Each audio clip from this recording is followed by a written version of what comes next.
My name is Caroline.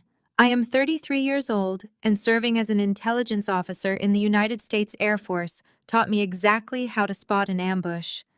My husband Derek texted me on the day I returned from a grueling 9-month overseas deployment. His message read, "Do not be late tonight. Mom has a surprise waiting for you." I drove home from the base with my 1-year-old daughter, Lily, buckled safely in her car seat, smiling the entire way. But the moment I unlocked my own front door, the living room was packed with hostile, staring relatives.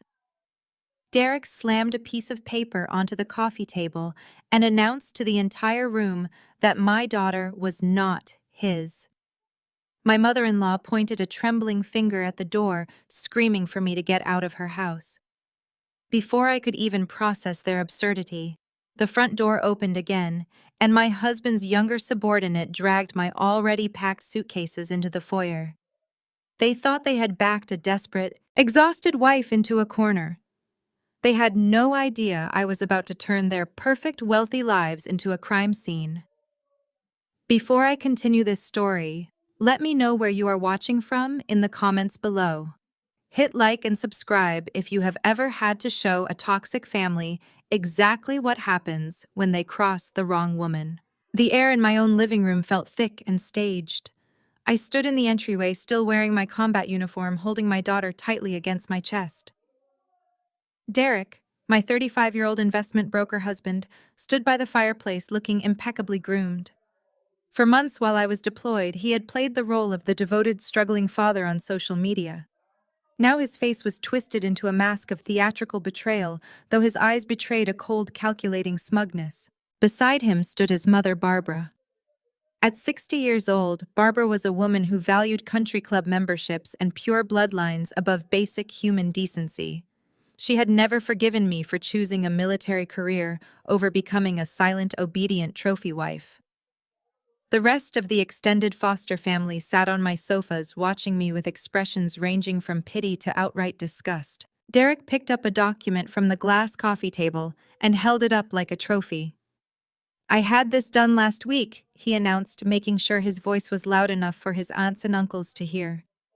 "It is a DNA test. Lily is not my biological child.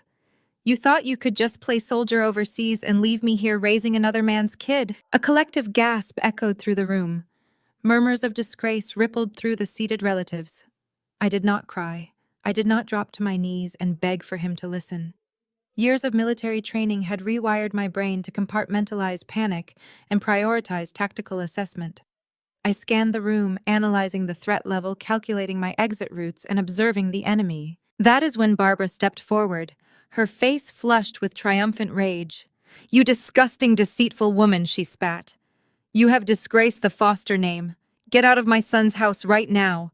You are not taking another dime from us." She lunged forward, her manicured hands reaching aggressively toward my chest to grab Lily. She thought I was just a tired mother she could physically intimidate. She was catastrophically wrong. As Barbara's hands darted toward my child, muscle memory took over. I shifted my weight, pivoting my hip to shield Lily completely. With my free hand, I intercepted Barbara's wrist. I did not strike her, but I applied a textbook close-quarters combat wrist lock, bending her joint just enough to drop her to her knees in instant, breathless submission. "Do not ever reach for my child again," I said, my voice dropping to a low, dangerous whisper that silenced the entire room. I released her wrist immediately. Barbara scrambled backward, clutching her arm and gasping in shock, as if I had just held her at gunpoint. Derek rushed forward, his face red with sudden panic. "Are you crazy?" he yelled. "You just assaulted my mother." I ignored his outburst and calmly walked over to the coffee table. I picked up the supposedly damning DNA test with my free hand. It took my intelligence-trained eyes exactly 3 seconds to dismantle his entire charade. "This is fascinating, Derek," I said, my voice projecting clearly across the silent room. "You claim you got this through the military medical database, since Lily is registered under my insurance. But the header on this document is printed in Arial font.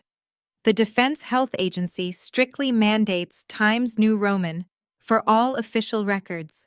Furthermore, the specimen barcode at the bottom lacks the mandatory 12-digit alphanumeric sequence. You did not get this from a hospital. You bought a cheap template online and printed it yourself. Derek's jaw locked. The smugness vanished from his eyes, replaced by a flicker of genuine fear. The relatives sitting on the couches exchanged uncertain glances. The narrative they had been fed was already showing cracks. Before Derek could formulate a lie to cover his tracks, the front door swung open. Brittany Derek's 28-year-old junior broker struggled through the doorway, dragging two large suitcases. I recognized the luggage immediately. It was mine. Brittany froze when she saw me standing in the center of the room, looking completely unbothered. I packed everything from the master bedroom, Brittany said, her voice faltering, as she realized the ambush had not gone as planned. I looked at the suitcases, then at Brittany, and finally back to my husband. The picture was perfectly clear. This was not a sudden discovery of infidelity. This was a premeditated eviction. Derek wanted to move his mistress into my home on the very night I returned from serving my country, using a fabricated scandal to justify throwing me onto the street. Derek, realizing his fabricated evidence was failing and his mistress had just exposed their coordination, pulled out his phone. "I am calling the police," he declared, dialing 911 with shaking fingers. "Yes, I need officers at my residence immediately. My estranged wife just attacked my mother and is threatening to kidnap my child. She is highly unstable." Barbara began sobbing loudly on cue, clutching her perfectly fine wrist and putting on a spectacular performance for the relatives. They were trying to build a case against me in real time, hoping the police would arrest me and hand Lily over to Derek. I did not wait for the police to arrive to plead my case. I reached into my uniform pocket and pulled out my heavy metal military identification badge, tossing it onto the coffee table right next to his fake DNA test. "Tell the dispatcher that Captain Caroline Foster is leaving the premises with her dependent," I instructed coldly. "Tell them I am removing my child from a hostile environment. If you try to stop me from walking out that door, you will be facing federal kidnapping charges." I turned my back on the entire room. I walked right past Brittany, who shrank back against the wall to avoid making eye contact with me. I carried Lily out into the cool night air, securely strapping her back into her car seat. My heart was beating steadily. There were no tears, only cold, absolute clarity. As I climbed into the driver's seat and started the engine, I could see Derek standing in the doorway, a look of arrogant satisfaction returning to his face. He truly believed he had won. He believed he had successfully discarded me, kept the house, and ruined my reputation in one swift move. I put the car in drive and pulled away from the curb, a slow, dangerous smile spreading across my face. Derek thought he had completely outsmarted me. He had absolutely no idea that 9 months ago, just days before my deployment, I had noticed inconsistencies in our bank statements. Trusting my instincts, I had installed hidden military-grade encrypted cameras in every single room of that house. Their feeds bypassed the local network, entirely transmitting data directly to my secure private server. He thought he had kicked me out into the dark. He did not know I was about to watch his every move, track his every lie, and systematically dismantle his entire existence. Sunlight filtered through the cheap plastic blinds of the secure extended stay hotel I had booked the night before. I had slept exactly 2 hours. My military training had taught me how to function flawlessly on micronaps, but the adrenaline from the living room ambush was still burning through my veins. Lily woke up hungry and fussy in the portable crib I had managed to secure. I needed to get her baby formula, so I pulled out my phone to order delivery from a local pharmacy. I entered my primary credit card information and tapped the submit button. The screen flashed a red error message indicating the payment was declined. I frowned and tried my backup card, only to receive the exact same rejection. A cold realization washed over me as I opened my banking application. Every single joint account Derek and I shared had been completely drained to zero. My personal credit lines, which he had access to as my legal spouse, were completely maxed out or frozen by the bank. Derek was executing a textbook financial starvation tactic. He wanted me penniless, desperate, and unable to hire legal counsel. He thought cutting off my resources would break my spirit and force me to surrender custody of my daughter. He forgot that I had survived hostile environment survival training in the desert with nothing but a canteen and a compass. A frozen bank account was an inconvenience, not a defeat. I calmly walked over to my tactical bag, unzipped a hidden lining compartment, and pulled out a prepaid emergency debit card I always kept for overseas operations. I completed the formula order and began planning my counterattack. As I was feeding Lily her bottle, my secure mobile device vibrated on the wooden nightstand. The caller ID showed my commanding officer, Colonel Mitchell. I answered with a crisp military greeting. The colonel did not waste time with pleasantries. He informed me that the base legal office had just received a formal complaint from my husband. Derek had filed a sworn statement accusing me of adultery during my deployment. He had attached the fake DNA test he had slammed on the coffee table the night before, along with a fabricated timeline of my supposed infidelity. Under the Uniform Code of Military Justice, adultery is a severe offense. Derek was not just trying to divorce me.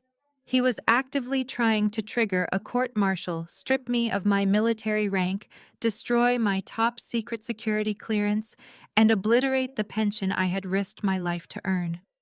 He knew that a dishonorable discharge would leave me entirely unemployable in the intelligence sector. Colonel Mitchell told me I had 48 hours to respond to the Judge Advocate General office before a formal military investigation was launched. I thanked the colonel, assured him the allegations were entirely fraudulent, and ended the call without letting a single ounce of panic slip into my voice. Derek was escalating the war. He was trying to burn my entire world to the ground, so I would be too busy fighting for my freedom and my career to look into his secrets. It was a classic diversion tactic, but it was incredibly dangerous. A sharp knock at the hotel room door broke my concentration. I immediately moved Lily to the far corner of the room, keeping her out of any potential line of sight from the hallway. I approached the door silently, keeping my footsteps light, and peered through the security peephole. It was not Derek. It was not the local police. It was DeAndre, the husband of Derek's younger sister, Nicole. I unlocked the deadbolt and opened the door just enough to assess his posture. DeAndre stood in the hallway holding a thick manila envelope. I knew exactly how the Foster family viewed him. Despite being a brilliant African-American forensic accountant, Barbara and Derek constantly treated DeAndre with barely veiled racism and staggering elitism. They spoke down to him at family dinners, dismissed his lucrative career as mere bookkeeping, and routinely treated him like their personal delivery boy. They had clearly sent him here to do their dirty work, assuming I would be a weeping, shattered mess and that he would simply hand me the divorce papers and leave. I stepped back and allowed him to enter the room. I locked the door behind him and crossed my arms, waiting for him to deliver the legal strike Derek had prepared. "I am not signing anything today, DeAndre," I said evenly, keeping my eyes locked on his.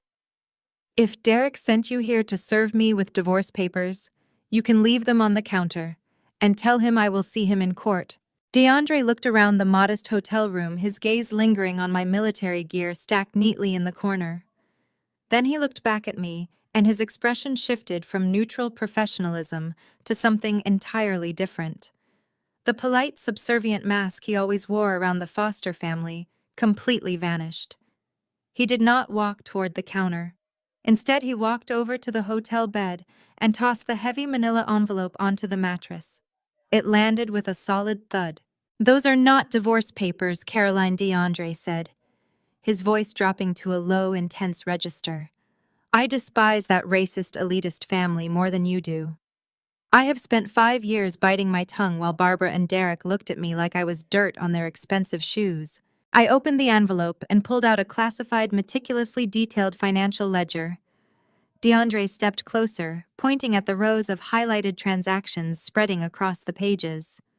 "I used my firm's software to do a little digging into your husband's private offshore accounts," he continued. "Derek did not kick you out because he thinks you cheated. He kicked you out because he has $4 million in margin debt, and he secretly remortgaged your house while you were deployed to cover his massive trading losses." I stared at the numbers, the massive transfers of wealth, and the glaring evidence of his financial ruin. The cheating accusation was nothing but a smokescreen to hide his catastrophic failures. But as DeAndre flipped to the next page, he smiled a cold, calculating smile. I realized the financial debt was only the beginning of my husband's deception. DeAndre smoothed his hand over the crisp pages of the financial ledger.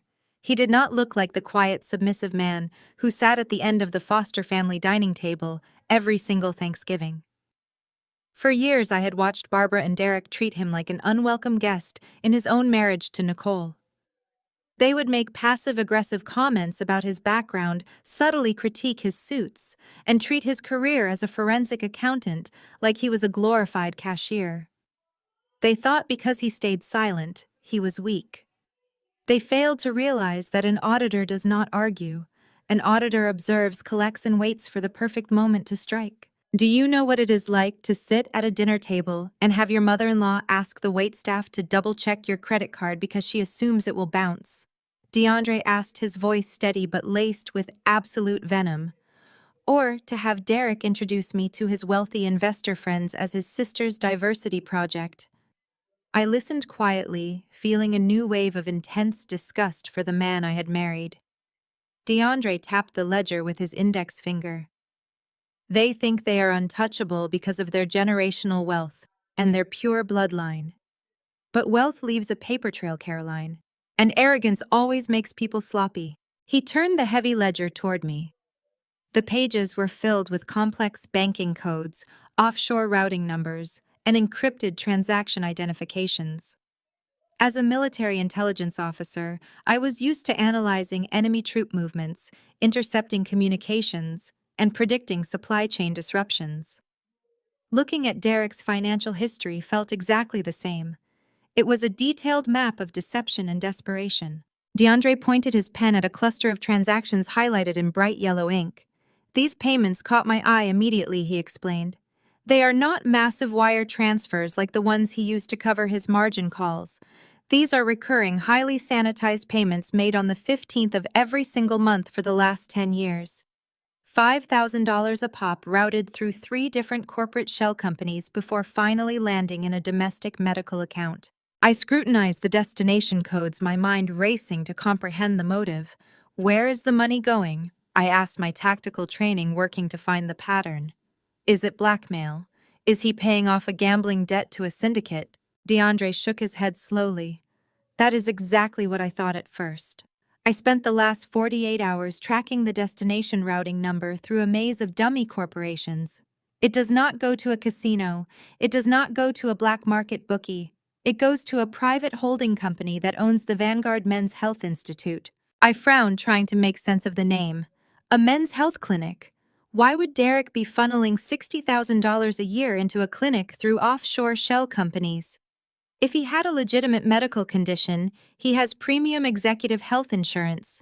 He would just use his regular medical provider and write it off. Exactly, DeAndre said, leaning forward so our eyes met. You only hide medical payments through shell companies if you are terrified of the diagnosis ever becoming public.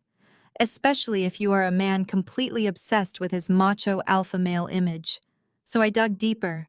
I used some specialized forensic software to cross-reference the payment dates with the clinic's internal billing system. DeAndre reached into the manila envelope and pulled out a single sheet of paper. It looked like a printed screenshot of a highly secure medical file. He placed it carefully on top of the ledger, right over the highlighted transactions. I am sorry to be the one to show you this, Caroline, he said, his tone softening just a fraction. But you need to know exactly who you are dealing with. You need to understand the depths of his lies. I picked up the paper. It was a diagnostic medical summary dated 15 years ago. The patient name was clearly printed as Derek Foster. The medical jargon was dense, but my eyes locked onto the final clinical conclusion. Severe bilateral epididymitis, resulting from an untreated infection at age 20. The prognosis was typed in bold, undeniable letters. Azoospermia, complete irreversible sterility, 0 viable sperm count. The air in the hotel room seemed to vanish. I stared at the clinical words, my brain struggling to process the biological impossibility staring me directly in the face. Complete sterility. It meant Derek had never produced a single viable sperm cell in his entire adult life. He could not father a child naturally. He could not father a child through artificial insemination. He was entirely fundamentally sterile. He has known since college, DeAndre explained quietly. He pays that clinic a massive recurring retainer to keep his medical records permanently locked under a very strict VIP non-disclosure agreement. He was terrified that his high society friends, or worse, his controlling mother, would find out the golden boy of the foster family was a genetic dead end. My hands began to tremble, not from fear, but from a profound, terrifying realization that shook the very core of my reality. I looked over at the portable crib in the corner of the hotel room. Lily was sleeping peacefully, her tiny chest rising and falling, completely unaware of the storm gathering around her. I walked slowly over to the crib and looked down at my beautiful 1-year-old daughter. I thought back to the agonizing months before my military deployment. Derek and I had agreed to try in vitro fertilization so we could have a baby before I shipped out. He had played the role of the supportive husband perfectly. He held my hand in the clinic waiting room. He went into the private room to provide his sample. He bought me flowers and celebrated with me when the doctor called to say the embryo transfer was successful. But if Derek was entirely sterile, his sample would have been absolutely useless. It would have been nothing but dead cells. The laboratory technicians at the fertility clinic would have known immediately. They would have called us into the office and told us the cycle was a complete failure due to severe male factor infertility. Instead, they called and told us we had a perfectly healthy, highly viable embryo ready for implantation. I felt the blood drain entirely from my face. A cold, sharp dread crept up my spine that had absolutely nothing to do with Derek's financial ruin or his fake cheating accusations. I had remained absolutely unquestionably faithful to my husband. I had never touched another man. I carried that child for 9 months. I endured the pain of childbirth. I knew with absolute certainty that I was her mother. But if Derek was physically incapable of being the father, and I had exclusively used the fertility clinic to conceive her, I turned back to DeAndre. The room was spinning, but my voice came out with the deadly quiet precision of a soldier staring into an abyss. DeAndre. I whispered, the horrific reality of my situation finally locking into place. If Derek is completely sterile, whose sperm did that clinic put inside my body? DeAndre stared at me, his sharp eyes reflecting the same horrific realization, chilling my blood. He was a man who chased missing millions, not missing genetics. I did not wait for him to articulate the sick, twisted permutations of what this meant. I grabbed my tactical bag and secured Lily in her portable carrier. The only way to combat a fabricated medical document from a lying husband was with an unimpeachable, federally authenticated one. I instructed DeAndre to keep tracking Derek's offshore shell accounts and to lock down any digital alerts my husband might have set up. I had a biological mystery to solve, and I needed military-grade resources to do it. Driving through the heavily fortified gates of the Air Force Base, I felt a familiar grounding sense of control return. I bypassed the civilian clinics entirely. As a high-ranking intelligence officer, facing severe allegations under the Uniform Code of Military Justice, I had priority access to the base hospital diagnostics laboratory. I walked straight into the genetics department and requested an expedited chain of custody paternity screening. Because Derek had filed a formal complaint against my commission, trying to get me court-martialed for adultery, this was no longer just a domestic dispute. It was an active federal investigation into my military conduct. The chief medical officer understood the gravity of the situation. He rushed the blood work, treating it as critical evidence, and promised results within 48 hours. I returned to the hotel room to find DeAndre waiting with his laptop open on the small desk. He turned the screen toward me without saying a word. Derek had gone on a massive, highly coordinated offensive. My husband had launched a brutal public relations smear campaign across every social media platform. He had posted a lengthy, tear-jerking essay accompanied by a black-and-white photo of himself looking devastated. He painted himself as the heartbroken, devoted father left in the dust by a reckless, unfaithful military wife who had completely lost her mind during deployment. He claimed I had returned home unhinged, violently assaulted his elderly mother, and kidnapped the child he had lovingly raised. The comment sections were an absolute bloodbath. Wealthy friends from the country club, former neighbors, and colleagues I had known for a decade were publicly demanding I be discharged and jailed. Derek was intentionally tagging military watchdog groups and veteran pages, trying to incite a viral mob to force my commanders into swift, punitive action. He wanted to provoke a reaction. He was desperate for me to post an emotional, frantic response defending my honor, which his high-priced divorce lawyers would immediately use in family court to prove I was erratic and unstable. I closed the laptop and handed it back to DeAndre. I ordered him to archive every single post, every comment, and every digital footprint Derek created. I did not post a rebuttal. I did not call my friends to cry or explain myself. I maintained absolute terrifying radio silence. In psychological warfare, an enemy who expects heavy resistance will eventually panic when met with a total vacuum. Derek was shadowboxing in an empty ring, exhausting his own credibility, while I gathered the lethal ammunition required to obliterate his life. Let him play the wounded victim for his wealthy audience. The court of public opinion meant absolutely nothing compared to a federal judge. 2 tense days later, my secure mobile device received an encrypted notification from the base medical commander. The results were finalized. I left Lily safely with DeAndre at the hotel and drove back to the base, my knuckles white against the steering wheel. I sat in the sterile, brightly lit office of the chief medical officer as he handed me a sealed, tamper-evident envelope. I broke the heavy seal and pulled out the certified laboratory report. My eyes automatically bypassed the complex scientific jargon and darted straight to the summary conclusions at the bottom of the page. The first line brought a massive grounding wave of relief. The maternal probability was absolute. I was unquestionably Lily's biological mother. I had carried her, I had birthed her, and she was mine. But the second line of the report made all the breath completely leave my lungs. The military system had run Derek's genetic profile, which was already on file from his base access passes against Lily's DNA. The paternal match was not 0, which would have indicated a random, anonymous sperm donor from a standard fertility clinic. The system had flagged a highly specific genetic anomaly. The shared DNA between Derek and my daughter was exactly 25%. The medical officer leaned forward across his desk, his expression deadly serious. "Captain Foster," he said quietly, his voice echoing in the quiet room. "Derek is not the father of this child. A 25% genetic overlap indicates a secondary degree of consanguinity. Genetically speaking, your husband is the child's uncle."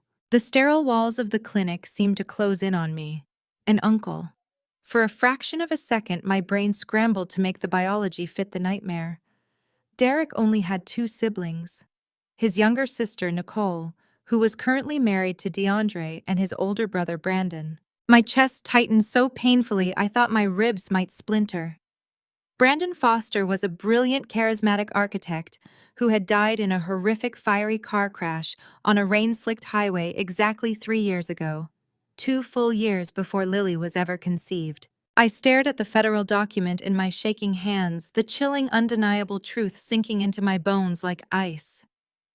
The only person with that specific genetic overlap was a ghost.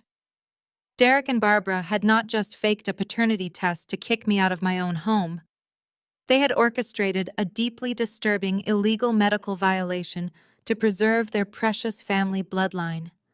And as my mind raced back to the weeks before my deployment, I realized exactly when and where they had done it. The sterile air of the base medical clinic felt suddenly heavy. I stared at the certified federal laboratory document in my hands, a 25% genetic overlap. The only possible explanation was Brandon, my husband's charismatic older brother, who had died in a devastating car crash 3 years ago. The puzzle pieces violently slammed together in my mind, forming a picture so depraved it defied basic human decency. My intelligence training demanded I trace the timeline backward. I needed to identify the exact moment the enemy bypassed my perimeter. It took me less than 10 seconds to pinpoint the breach. The Genesis Fertility Center 14 months ago. I closed my eyes and let the memory play out with crystal clarity. I was 2 weeks away from deploying overseas. My body was bruised and exhausted from endless rounds of hormone injections. Derek had played the role of the ultimate supportive husband.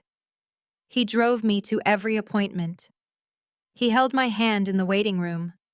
But on the morning of the actual embryo creation, his mother Barbara showed up at the clinic.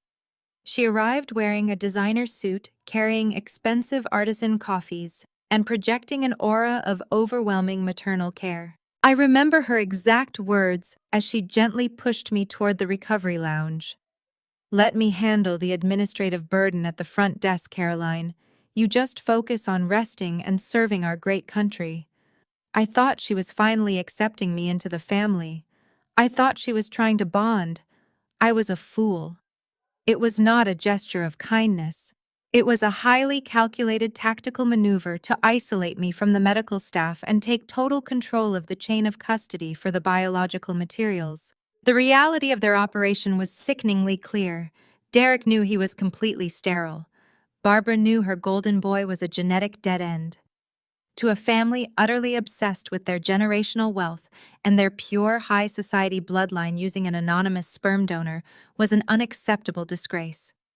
They could not stand the thought of a stranger's DNA inheriting the foster empire. But Brandon, the beloved deceased older brother, had preserved his genetic material at that very same clinic years before his fatal accident. Barbara and Derek did not just lie to me. They orchestrated a massive illegal medical conspiracy. They used their immense wealth to bribe the clinic director.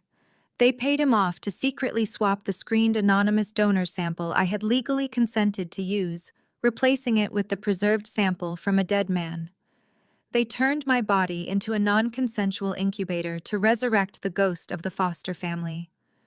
They violated my physical autonomy, broke federal reproductive laws, and created my daughter through a premeditated medical assault. I opened my eyes. The base medical officer was watching me with deep concern. He asked if I required a medical escort. I politely declined, folded the explosive DNA report, and secured it inside the waterproof lining of my tactical bag. I thanked him for his swift execution of duty and walked out of the hospital. The bright sunlight hit my face, but I felt absolutely nothing but a cold, razor-sharp focus. This was no longer just a divorce. It was a criminal enterprise, and I was going to raze their entire empire to the ground. I drove back to the secure extended stay hotel.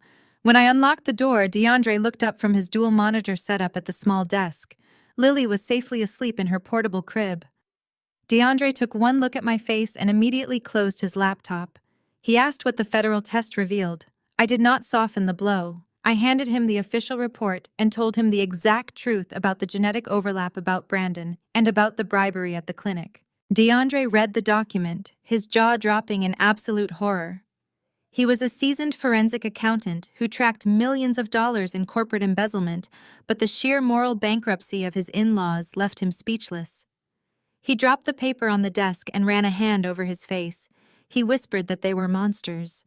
He realized that Barbara had literally purchased a child using her dead son's genetics, bypassing every medical ethic in the book just to protect Derek's fragile male ego. We did not have time to process the emotional trauma. We had a war to fight. DeAndre immediately started typing furiously, searching for the financial trail that would link Derek's offshore accounts to the clinic director. If we could find the bribe payment, we had the leverage to destroy them in federal court. I pulled out my secure mobile device to check the hidden camera feeds from my house. I needed to see what Derek and his mistress Brittany were planning next. A sharp, aggressive knock at the hotel room door shattered the silence. DeAndre and I exchanged a quick, tactical glance. I motioned for him to stay near Lily. I approached the door silently and checked the security peephole. A man in a cheap gray suit stood in the hallway holding a thick stack of manila folders. He did not look like hotel staff. He looked like a legal courier. I unlocked the deadbolt and pulled the door open. The man asked if I was Captain Caroline Foster. When I confirmed my identity, he shoved the heavy stack of legal documents into my hands, stated that I had been served, and quickly walked away down the hall. I closed the door, locked it, and looked at the front page of the filing. It was an emergency ex parte motion filed in civilian family court. Derek was moving with terrifying speed. I read the court summons aloud to DeAndre. Derek had submitted his fake digitally altered DNA test to a civilian judge.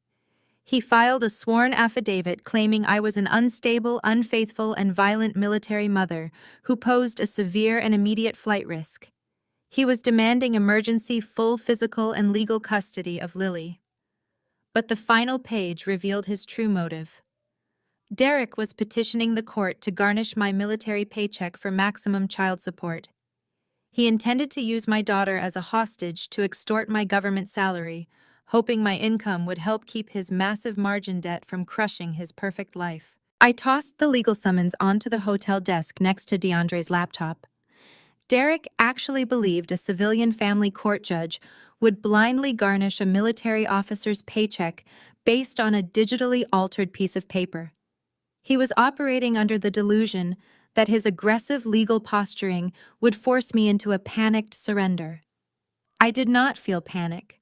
I felt the cold, familiar hyper-focus that only arrives when you have successfully identified the enemy's exact center of gravity. I pulled my heavy tactical laptop from the bottom of my duffel bag and set it up next to DeAndre's workstation.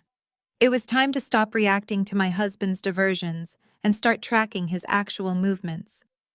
Before I deployed overseas 9 months ago, I had hardwired my house with a comprehensive surveillance network.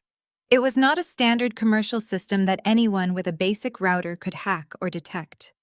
I used military-grade encrypted hardware with hidden optical sensors embedded in the smoke detectors, the air conditioning vents, and the custom shelving I had built in the living room. I initiated the multi-factor authentication sequence, bypassing the local network entirely, and connected directly to my secure private server. Within seconds, my screen populated with high-definition real-time video and audio feeds from every single room in my house. I clicked on the primary living room feed and maximized the window. The visual hit me with a wave of visceral disgust, instantly suppressed by my intelligence training. Derek and his subordinate Brittany were lounging on my expensive leather sofa. Brittany was wearing one of my silk robes, her bare feet resting casually on the mahogany coffee table I had bought with my first deployment bonus. Derek was pouring generous glasses of a very rare, expensive Cabernet I had been saving for an anniversary we would never celebrate. I reached into my bag, pulled out a pair of tactical headphones, and plugged them in. The audio feed was crystal clear. Derek was reading aloud from his mobile phone, scrolling through the brutal public relations smear campaign he had launched against me earlier that day. He read a comment from one of his wealthy country club friends demanding my immediate court-martial, and Brittany threw her head back and laughed. They were clinking their wine glasses, celebrating their flawless execution of a hostile takeover. They thought they had successfully evicted me, claimed the house, and permanently ruined my reputation in a single masterful stroke. I tapped DeAndre on the shoulder and handed him a secondary earpiece so he could listen to the people who had treated him like garbage for the past 5 years. DeAndre listened to Derek's arrogant laughter for exactly 10 seconds before he pulled the earpiece out his face, a mask of absolute contempt. "Let them drink their stolen wine," DeAndre said, his fingers flying across his keyboard with blistering speed. "Because they are celebrating on the deck of a sinking ship." DeAndre turned his monitor toward me. He had spent the last 4 hours systematically tearing down the final firewall of Derek's personal brokerage accounts. As a certified forensic accountant, DeAndre knew exactly how to track the shadow movements of desperate men. He pointed to a massive cluster of outgoing wire transfers that had been initiated over the past 48 hours. "Derek knows his margin debt is about to crush him," DeAndre explained, tracing the digital path with his pen. "He knows the bank is going to seize the house, his cars, and his firm. He is not trying to keep the house by kicking you out. He is trying to buy himself exactly 1 week of absolute privacy to execute an exit strategy." DeAndre opened a secondary window displaying corporate and corporation documents from the Cayman Islands.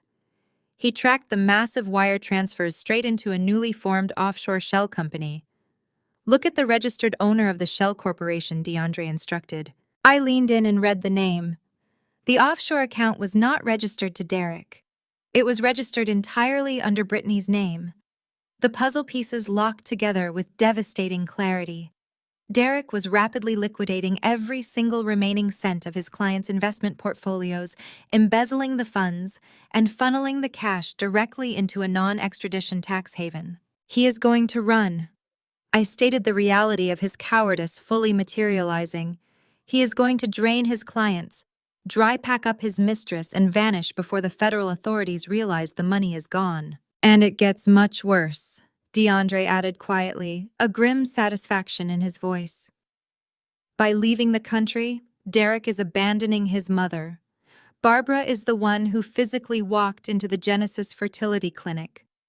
Barbara is the one who handed over the $150,000 in cash to bribe the clinic director into swapping the anonymous sperm sample with Brandon's preserved genetics. Derek is leaving his own mother holding the bag for federal medical fraud, reproductive assault, and bribery. She is going to rot in a federal penitentiary, and he is going to be sitting on a beach with Brittany. The sheer scale of the betrayal was staggering. Derek was not just betraying me. He was actively destroying his own mother to save his own skin. I spent the next 6 hours meticulously recording, logging, and archiving every single frame of the surveillance footage alongside every digital receipt DeAndre uncovered. We were building an airtight federal prosecution packet. As midnight approached, DeAndre finally collapsed onto the small hotel sofa, exhausted from the relentless data mining. I told him to sleep. I took the night watch. In combat zones, you learn that the most critical intelligence is always gathered when the enemy thinks nobody is watching. The hotel room was completely dark, illuminated only by the harsh blue glow of my monitors. At exactly 2 o'clock in the morning, the live camera feed in my living room shifted. Derek and Brittany were no longer laughing. The wine glasses were empty. The celebratory mood had completely evaporated, replaced by a tense, nervous pacing. I dialed the audio enhancement to maximum volume. Brittany was chewing nervously on her thumbnail, following Derek as he paced back and forth across the hardwood floor. She stopped near the fireplace and crossed her arms. Brittany whispered, her voice trembling with a sudden dark anxiety that cut through the silence of the feed. The timeline is too tight. Are you absolutely sure the gas leak will look like an accident when she gets back from the base? The chilling words echoed through my tactical headphones and paralyzed the air in the hotel room. Brittany pacing nervously in front of my fireplace, asking if the gas leak would look like an accident when I got back from the base. The sheer magnitude of their depravity crashed over me like a physical shockwave. Derek had not orchestrated the living room ambush just to evict me and steal custody of Lily. That confrontation was a frantic, improvised backup plan. My original military transport flight had been rescheduled at the last minute, bringing me home a full 24 hours earlier than expected. If I had arrived on my original timeline, I would have walked into an empty house filled with explosive natural gas. One spark from a light switch, and my daughter and I would have been incinerated. Derek was trying to murder me to collect the $5 million military life insurance policy that pays out directly to the surviving spouse. He needed that payout to erase his massive margin debt and fund his escape to the Cayman Islands. I pulled the headphones from my ears and looked at DeAndre. He had heard it too. His eyes were wide with a terror that transcended any financial fraud he had ever audited. He reached for his mobile phone, telling me we needed to dial emergency services immediately and send the police to arrest them for conspiracy to commit murder. I grabbed his wrist and stopped him. My intelligence training suppressed the primal urge to panic. I told DeAndre that calling the police right now would be a tactical error. Derek had millions of dollars to hire elite defense attorneys. He would claim the audio was out of context, or throw Brittany under the bus and say she was acting alone. We needed to lock him into a corner where he could not lie his way out. We needed him to commit perjury on a federal record first. 48 hours later, I walked into the plush, high-altitude conference room of a prestigious civilian law firm in downtown Seattle. I was dressed in my immaculate Air Force service dress uniform. Every ribbon, every medal, every brass button was polished to absolute perfection. I did not look like a broken, discarded wife. I looked like a federal officer preparing for a tribunal. My attorney, a ruthless former judge advocate general named Davis, sat quietly beside me. He had reviewed every piece of evidence DeAndre and I had gathered, but we had agreed to keep our arsenal entirely hidden for now. Derek walked into the deposition room accompanied by his highly paid, aggressively tailored civilian lawyer. Derek had clearly practiced his performance. He wore a slightly wrinkled shirt to give the impression of a stressed, exhausted single father who was barely holding his life together. When the court reporter officially swore us in and began transcribing the session, Derek immediately turned on the waterworks. He produced fake tears, rubbing his eyes and acting completely devastated by the collapse of our marriage. His attorney went straight on the offensive. He painted a picture of me as an unstable, erratic military mother who had abandoned her family duties for the thrill of overseas deployments. He formally entered the fake DNA test into the record, using it as the foundational justification for their demands. Derek sat across the polished mahogany table and boldly stated his terms for the official transcript. He demanded full physical and legal custody of Lily. He demanded exclusive ownership of our home. He demanded a massive percentage of my military pension and requested maximum monthly alimony, claiming that my reckless behavior had caused him severe emotional distress that prevented him from working effectively at his brokerage firm. I sat perfectly still. I did not interrupt him. I did not raise my voice. I did not defend my honor or call him a liar. I let him speak for 45 uninterrupted minutes. I let him detail his fabricated financial struggles. I let him cry about how he had no money left because of the trauma I had allegedly caused him. I allowed every single lie to be permanently recorded by the stenographer under the penalty of perjury. When Derek finally finished his theatrical performance, his attorney leaned back with a smug, satisfied smile and asked how we intended to respond to these more than reasonable settlement terms. Attorney Davis did not bring up the fake DNA test. He did not mention the corrupted fertility clinic. He certainly did not mention the recorded murder plot. Instead, he simply nodded toward me. I reached into my uniform pocket and pulled out a single neatly folded sheet of paper. I unfolded it, flattened the creases, and casually slid it across the long conference table until it rested directly in front of Derek and his lawyer. I asked Derek to explain for the official court record the $2.5 million wire transfer that had been initiated from his client escrow account exactly 72 hours ago. I asked him to explain why that exact sum of money had been routed into an offshore holding company registered in the Cayman Islands entirely under the name of his junior broker, Brittany. The smug facade on Derek's face shattered instantly. All the color drained from his cheeks, leaving him looking like a terrified ghost. His attorney stopped taking notes. The aggressive lawyer looked down at the banking ledger, then turned his head slowly to look at his own client in absolute shock. A good defense attorney never wants to be blindsided by their own client committing massive federal financial crimes. Derek had clearly hidden his embezzlement from his own legal counsel. Derek began to stammer uncontrollably. He tried to formulate a sentence claiming it was a complex corporate investment strategy that I simply did not understand. I cut him off smoothly, stating that we would happily let the Securities and Exchange Commission determine the legality of his corporate investments. His attorney immediately raised his hand and forcefully ordered Derek to stop talking. The lawyer officially suspended the deposition, stating they needed an immediate recess to consult privately. He gathered his files with frantic, angry movements, glaring at Derek with pure professional fury. As they scrambled to pack up their briefcases and flee the conference room, I stood up from my chair. I adjusted the cuffs of my uniform and walked slowly around the table until I was standing directly next to my husband. I leaned in close so my mouth was just inches from his ear, ensuring his angry lawyer could not hear my voice. "I know about the clinic bribe, Derek." I whispered, my tone as cold and sharp as shattered glass. "I know about Brandon. Checkmate is coming." I turned on my heel and walked out of the conference room, leaving Derek suffocating in the silence of his own ruined deposition. Attorney Davis walked beside me, his briefcase secured, a faint smile playing on his usually stern face. We did not say a word as we rode the elevator down to the ground floor. The psychological blow had been delivered with absolute precision. Derek was now trapped between a federal investigation into his corporate embezzlement and the impending revelation of his medical fraud. DeAndre was waiting for me in the lobby, holding Lily safely in his arms. He had refused to stay at the hotel, insisting on maintaining a secure perimeter for my daughter, while I faced Derek upstairs.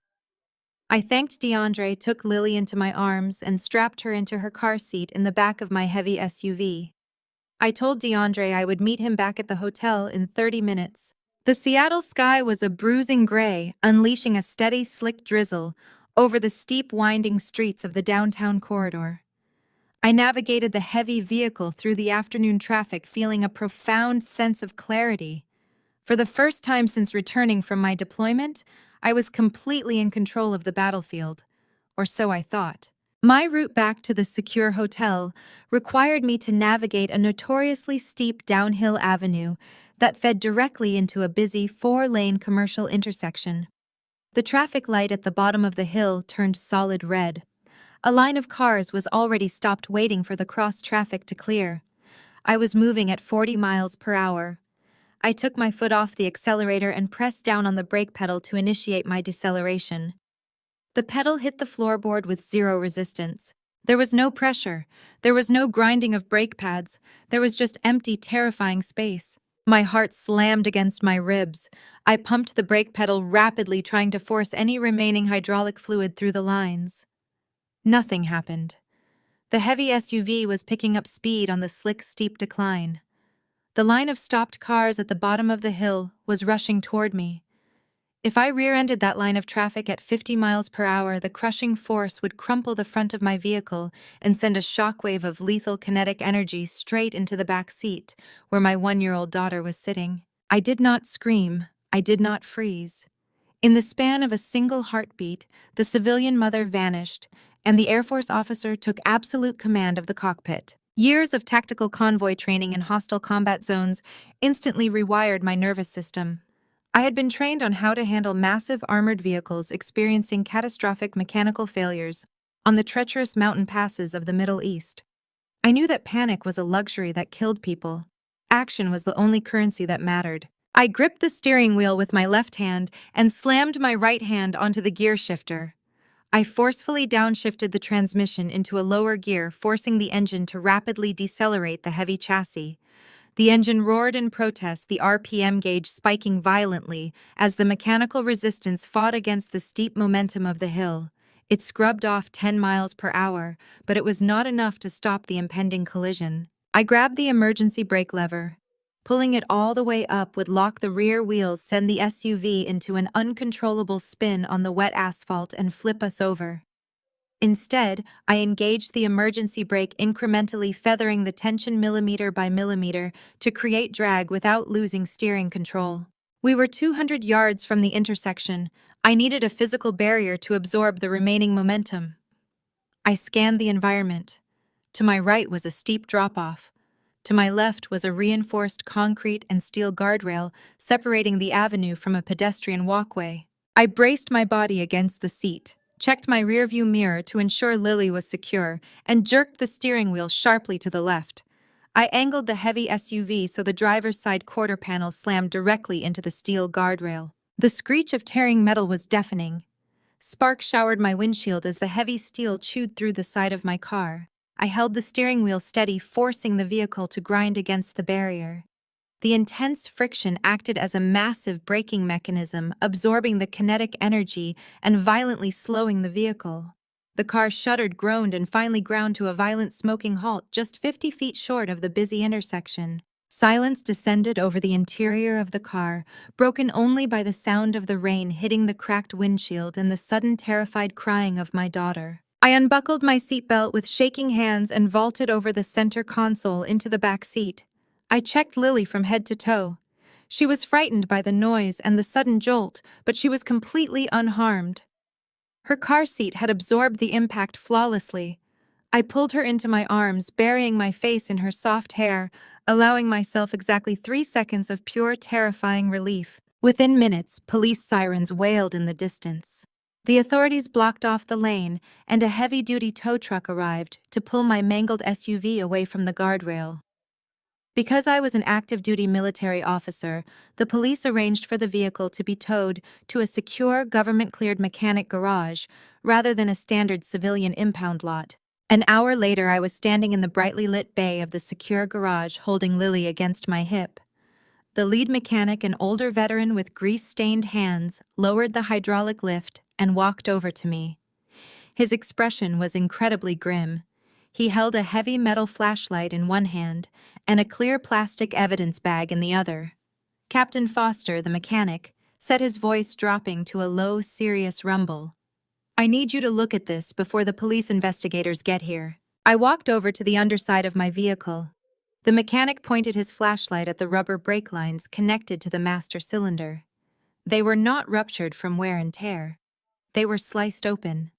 The cuts were perfectly clean, deliberate, and expertly executed to allow the hydraulic fluid to drain out slowly, ensuring the brakes would fail entirely only after I had been driving for a significant distance. Then the mechanic held up the clear plastic evidence bag. Inside was a small black rectangular device with a heavy magnetic backing. "I found this attached to the interior of your rear wheel well," he stated. "It is a commercial GPS tracker. Somebody wanted to know exactly where you were driving, and they wanted to make sure you never arrived." I stared at the severed brake lines and the tracking device, the cold reality settling deep into my bones. The gas leak they had discussed on the hidden camera was not an isolated, panicked idea. Derek and Brittany were actively hunting me. This was no longer a high-stakes divorce or a battle for financial assets.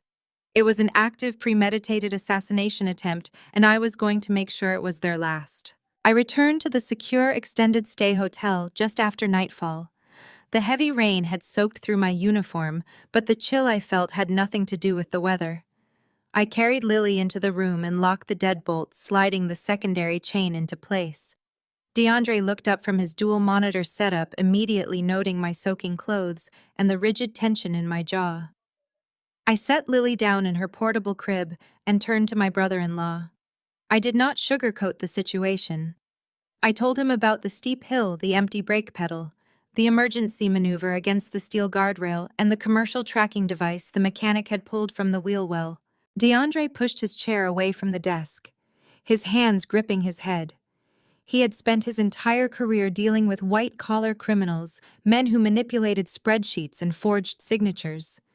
He was not accustomed to dealing with men who hired mechanics to sever brake lines. This was no longer a financial audit. It was a fight for physical survival.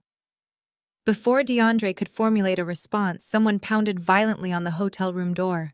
The knock was not the polite rhythmic tap of hotel staff. It was frantic, aggressive, and relentless. I instantly moved between the door and Lily, my hand instinctively dropping to the tactical knife secured at my hip. DeAndre stepped forward, his eyes wide with sudden realization. He walked to the security peephole and looked out into the hallway. He cursed under his breath. "It is Nicole," he whispered, stepping back from the door. "My wife."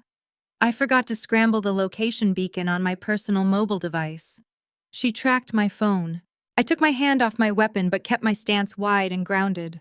Nicole was Derek's younger sister. She was a woman who had spent her entire life wrapped securely in the wealthy, privileged bubble her mother Barbara had constructed.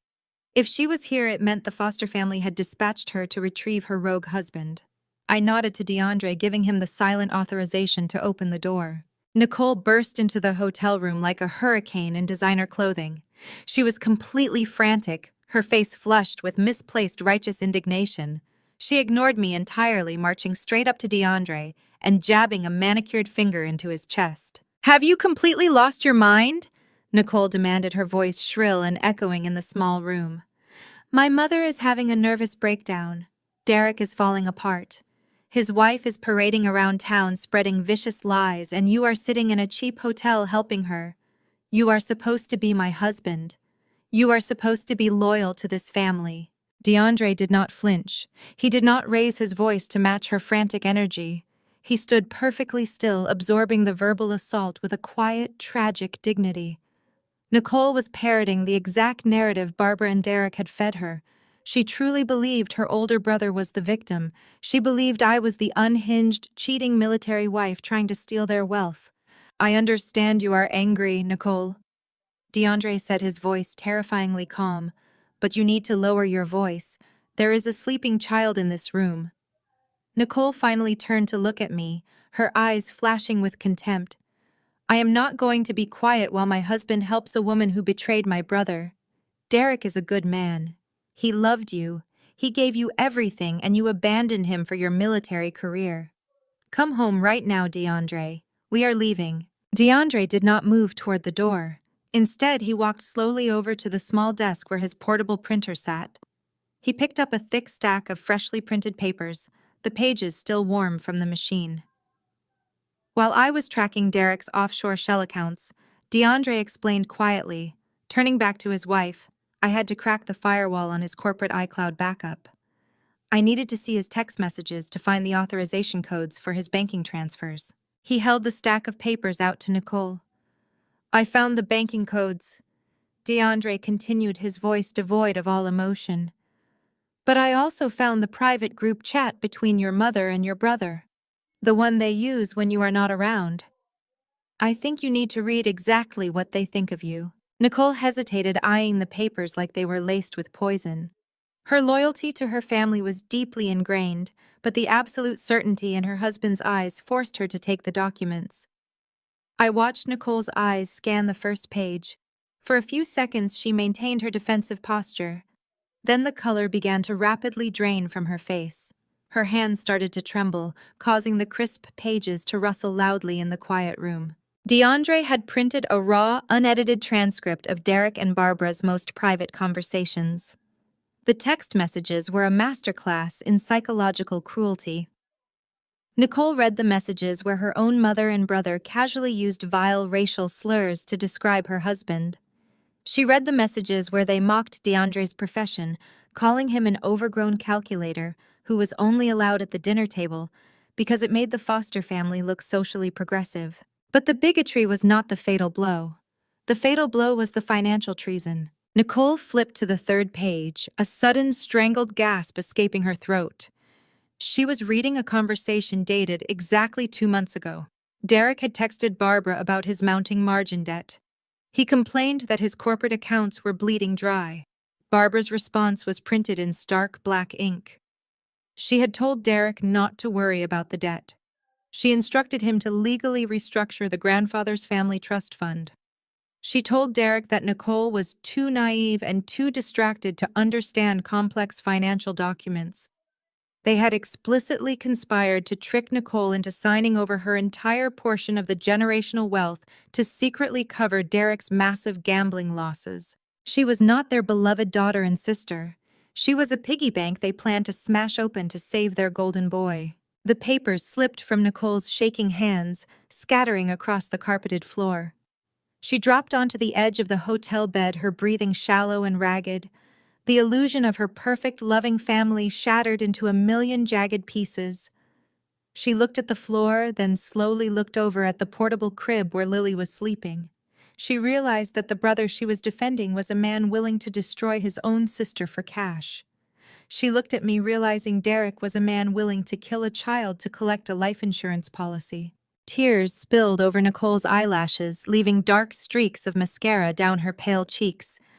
But the tears did not last. I watched the profound, shattering grief rapidly evaporate, replaced by a scorching, incandescent rage.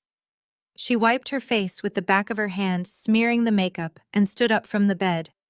She did not look like the compliant high society daughter anymore. She looked like a woman who had just realized she was surrounded by predators. Nicole walked over to her designer handbag sitting on the counter. She unclasped the gold hardware and reached deep into the zippered lining. She pulled out a heavy black metallic keycard with an embedded gold security chip. She walked directly over to me and held the keycard out. This is the master administrative access card to the executive suite at Derek's brokerage firm.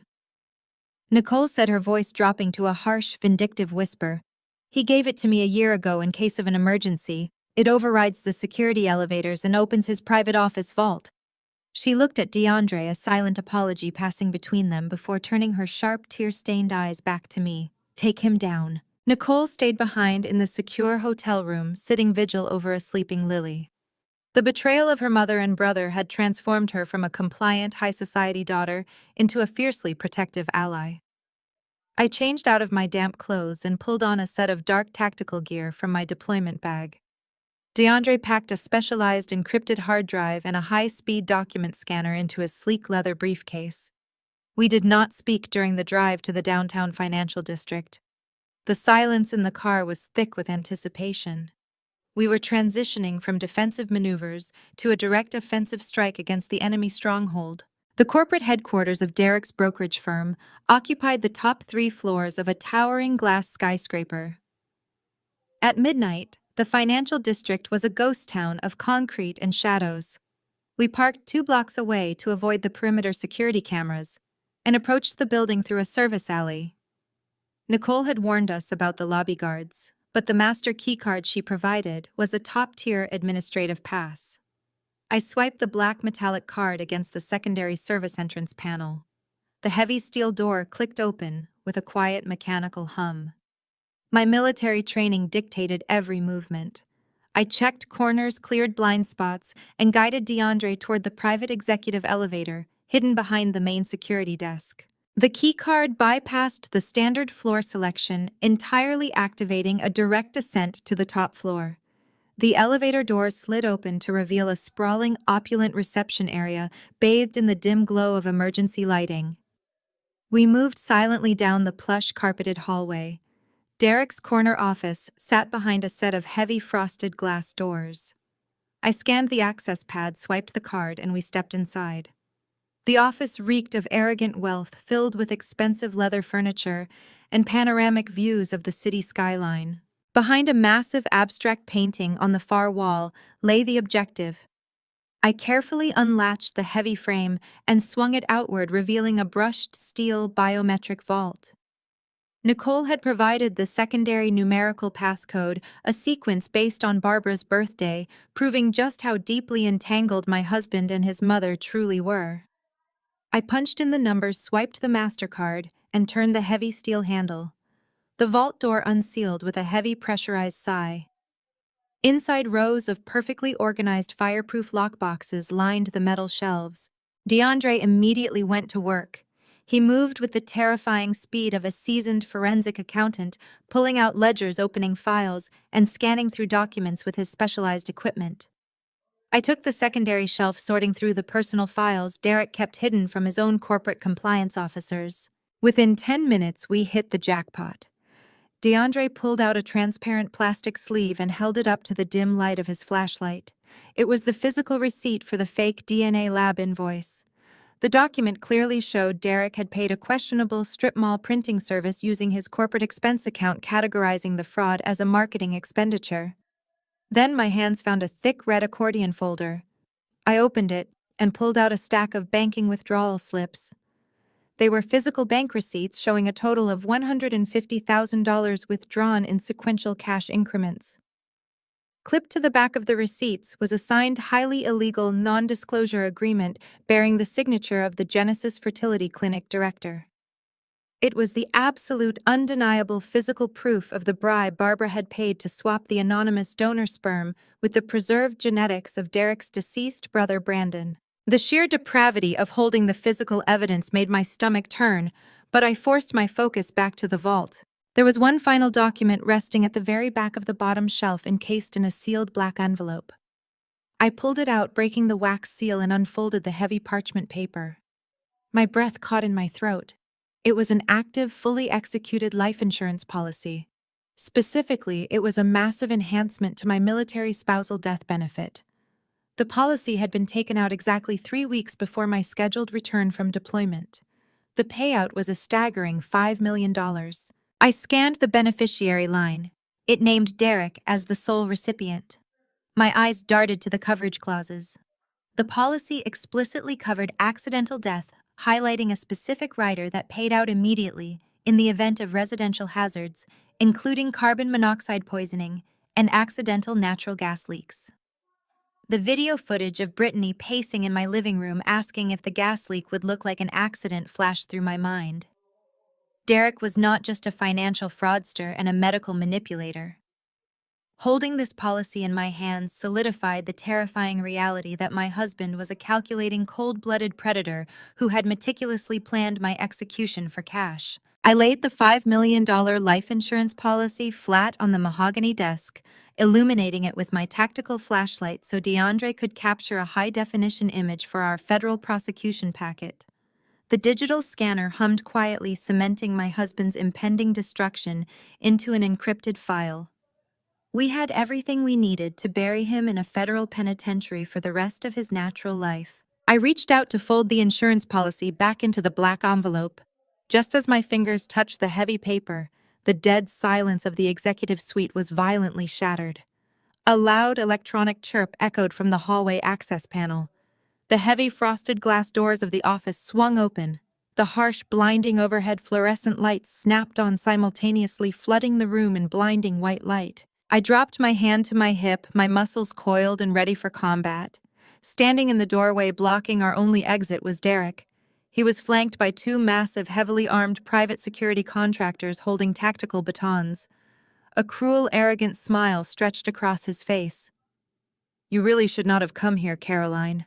The harsh fluorescent lights of the executive suite hummed with an aggressive, sterile energy. Derek stood in the doorway of the vault, his posture radiating a sick, triumphant arrogance. He was dressed in a perfectly tailored midnight blue suit, looking every bit the untouchable financial executive. Flanking him were two massive private security contractors. Their hands rested menacingly on the grips of their tactical batons.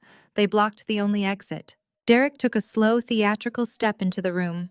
His eyes darted from the open biometric vault to the digital scanner in DeAndre's hands, and finally settled on the black envelope I was holding. He smiled, a cold, predatory stretching of his lips. He thought he had just won the entire war. He believed he had caught a rogue military officer and a disgruntled brother-in-law committing corporate espionage in the middle of the night. "You really should not have come here, Caroline." Derek repeated, his voice echoing off the brushed steel walls of the vault. "Breaking and entering, grand larceny, corporate espionage. I was wondering how I was going to explain away your insane accusations in court tomorrow. Now I do not have to. The police are going to find you completely unhinged, trying to steal my client files to frame me." He looked at DeAndre and scoffed. "And you brought my sister's pathetic husband to help you. Barbara was right. You two deserve each other. You are both going to spend the next 20 years in a federal penitentiary." The security guards took a synchronized step forward, their postures widening into an aggressive, combative stance. DeAndre tensed beside me, his grip tightening on the handle of his leather briefcase containing the encrypted hard drive. He was a forensic accountant, not a combat veteran, but he did not back down a single inch.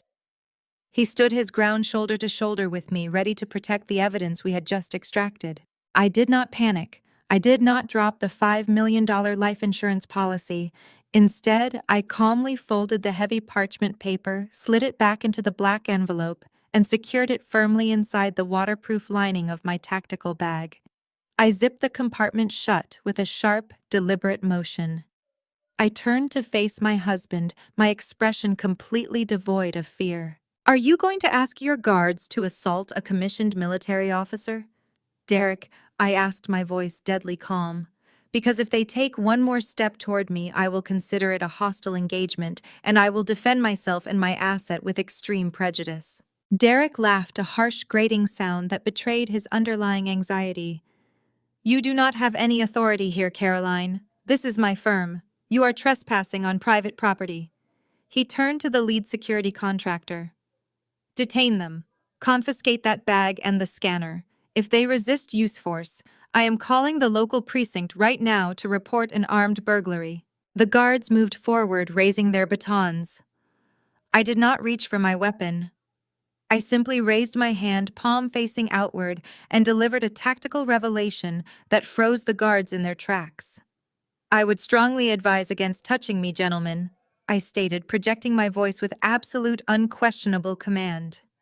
"Unless you want to be charged with obstructing an active federal investigation." Derek paused, his thumb hovering over the screen of his mobile phone. He sneered, trying to maintain his bravado. "What are you talking about? There is no federal investigation. You are bluffing. You picked a lock and got caught." I stepped out of the vault, closing the distance between us, until I was standing just a few feet away from his security detail. I looked directly into Derek's eyes, watching the first microscopic cracks form in his arrogant facade. "I did not pick a lock, Derek," I explained, enunciating every single word with surgical precision. "I accessed this facility using a master administrative keycard, voluntarily provided by an authorized family trust member. But more importantly, I did not sneak into this building. Before we even crossed your lobby, I used my military intelligence credentials to ping this specific geographic location to the federal database." Derek's face twitched. His eyes darted to the security guards, who suddenly looked very unsure of their current operational orders. "Your brokerage firm handles multi-million-dollar investment portfolios for several Tier 1 government defense contractors," I continued, my voice echoing in the silent suite. "That means this financial facility is subject to strict federal oversight protocols. When a military intelligence officer flags an unauthorized after-hours breach involving potential financial terrorism and international embezzlement, the local police do not respond." The color began to rapidly drain from Derek's face. The smug, predatory smile vanished completely, replaced by a dawning, suffocating horror. He looked at DeAndre, then back to me, his breathing suddenly shallow and erratic. I tapped the face of my heavy tactical watch. "I flagged the breach exactly 12 minutes ago." Right on cue, the dead silence of the financial district was violently shattered. A chorus of heavy blaring sirens erupted from the street below, echoing up the glass walls of the skyscraper. The sound was not the standard high-pitched wail of city police cruisers. It was the deep, aggressive roar of heavy federal tactical vehicles. Red and blue emergency lights pulsed wildly through the floor-to-ceiling windows of the executive suite, casting erratic, frantic shadows across Derek's terrified face. Heavy boots pounded against the carpeted hallway outside the frosted glass doors. The doors burst open with explosive force. A tactical unit of federal agents wearing dark windbreakers with large yellow letters printed across their backs stormed into the reception area. Derek desperately tried to salvage his ruined narrative. He pointed a shaking finger at me and DeAndre, a manic, hopeful smile stretching across his face. "Officers," he yelled, his voice cracking with panic. "Thank God you are here. These two broke into my vault. Arrest them. They are trying to steal proprietary corporate data." The lead federal agent, a tall, imposing man with a stern expression, marched directly into the office. He did not look at me. He did not ask me to drop my tactical bag. He walked right past me, completely ignoring my presence, and stopped directly in front of Derek's lead security contractor. The agent grabbed the contractor by the shoulder, spun him around, and slammed him face first into the mahogany desk, snapping heavy steel handcuffs around his wrists. "You are under arrest for interfering with a federal financial mandate," the agent barked. Derek stumbled backward, hitting the wall, his eyes wide with absolute incomprehensible shock. He looked at the agent, then at me, entirely failing to understand why he was not the one in control. The lead agent turned his attention to my husband and pulled a thick, tightly bound legal document from his jacket.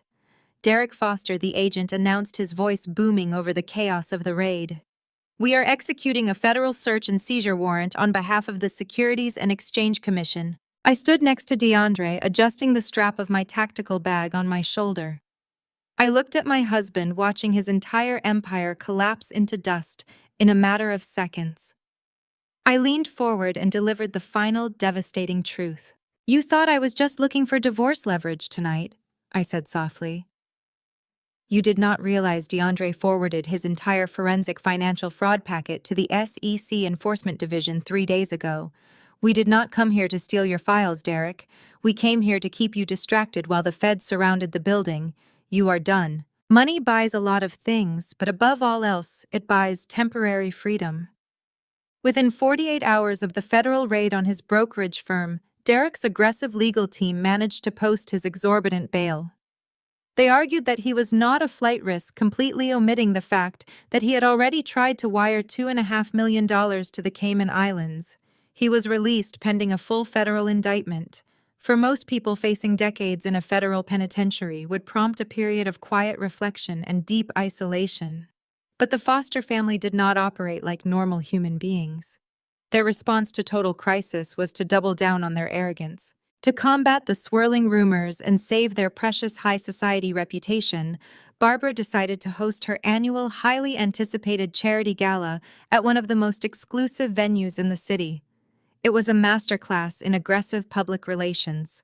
She intended to parade Derek and Brittany around the ballroom, presenting them as the tragic victims of a crazy, unhinged military wife who had weaponized federal agencies out of pure bitter jealousy.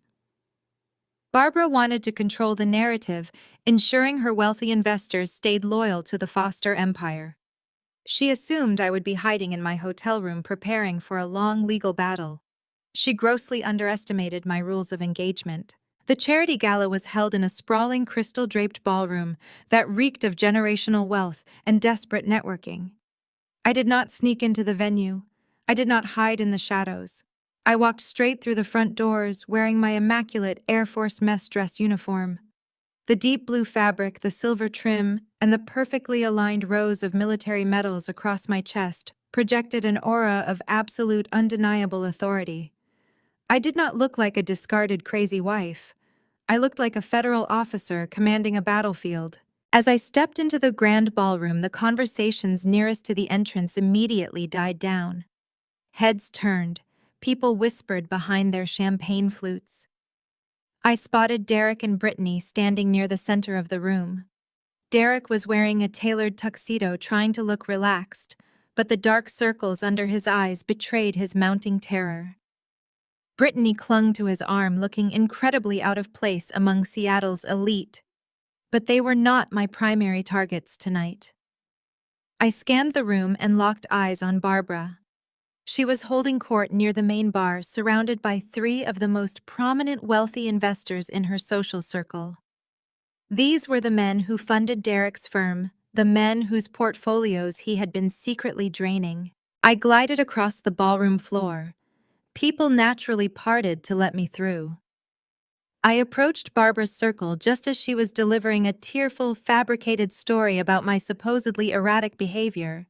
When she saw me standing there, the color completely drained from her face, her jaw clamped shut.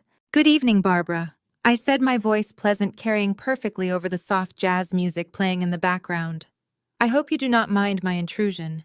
I felt it was important to support the community, especially given the recent turbulence at Derek's firm." The three wealthy investors turned to look at me, their curiosity piqued by the sudden, suffocating tension. One of the men, a real estate mogul I recognized from Derek's client files, politely asked if the rumors about the federal raid were just a misunderstanding. Barbara opened her mouth to deploy a practiced lie, but I cut her off with surgical precision. "It is quite the misunderstanding," I stated, turning my attention directly to the investor.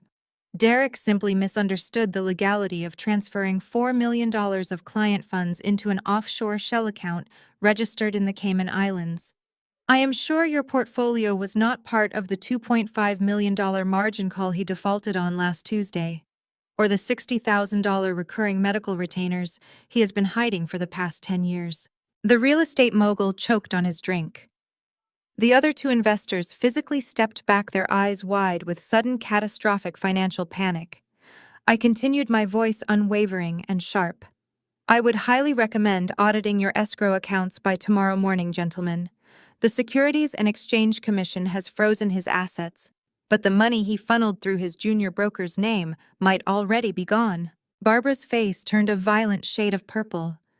The investors did not wait to hear her defense. They immediately pulled out their mobile phones, turning their backs on her and walking rapidly toward the exit to call their personal attorneys. In less than 60 seconds, I had systematically dismantled the financial foundation of her entire social empire. Barbara grabbed my arm, her manicured nails digging painfully into the fabric of my uniform. Her eyes were wide with a frantic, unhinged fury. She leaned in close, her voice a venomous hiss. "You need to come with me right now," she demanded. I allowed her to drag me away from the crowded ballroom through a narrow hallway and into a secluded, dimly lit coat room. The moment the heavy wooden door clicked shut behind us, cutting off the noise of the gala, Barbara completely lost her mind. The polished high society matriarch vanished, replaced by a desperate cornered predator. "Are you out of your mind?" Barbara screamed, pacing in the small space between the racks of expensive coats. "You are destroying my family. You are destroying everything we have built. Derek is facing prison because of your vicious, petty jealousy." I stood perfectly still, my hands clasped behind my back in a parade rest stance. He is facing prison because he committed massive federal fraud and tried to arrange my murder for a life insurance payout, I replied coldly. But we both know Derek is just a coward. You are the real architect of this nightmare, Barbara. You are the one who engineered the ultimate violation. I wanted her angry. I needed her pushed completely past the point of rational thought. I took a step forward, boxing her into the corner of the small room, using my presence to physically and psychologically dominate the space. "Derek is completely sterile," I stated, my voice dropping to a harsh, accusing whisper. "He has been sterile since college. You knew your golden boy was a genetic dead end. You could not stand the thought of a stranger's DNA inheriting the foster name. So you bought the clinic director. You committed federal medical fraud." Barbara's breathing became shallow and rapid. Her chest heaved. The sheer, overwhelming narcissism that had fueled her entire life finally boiled over. She could not handle being spoken to with such absolute contempt. She needed to assert her dominance to prove that she was the one in control, even as her world burned down around her. "You ungrateful, pathetic woman!" Barbara shrieked, the veins in her neck bulging, her voice bouncing violently off the walls of the coat room. "You think you are so smart. You think you are so righteous. We gave you a life you never deserved. We had to use Brandon's sample. My older son was brilliant and perfect, and his legacy deserved to live on. You were nothing but an incubator. You were just an incubator for the foster bloodline. You should be on your knees thanking me for giving you a child that actually belongs to this family." The coat room fell into a dead, heavy silence. The echo of her horrific, arrogant confession hung in the air like a physical weight. Barbara stood there, chest heaving, a sick look of triumph on her face, believing she had finally put me in my place. She thought her wealth and status somehow justified the ultimate violation of my body and my life. I did not yell. I did not strike her. I looked at the woman who had orchestrated the darkest betrayal imaginable, and I smiled a cold, devastating smile. I slowly raised my left hand to my chest. I tapped my index finger twice against the silver military medals pinned perfectly to my uniform. Underneath the heavy fabric, a federal military-grade audio transmitter was actively recording. "Thank you for your candor, Barbara," I whispered softly.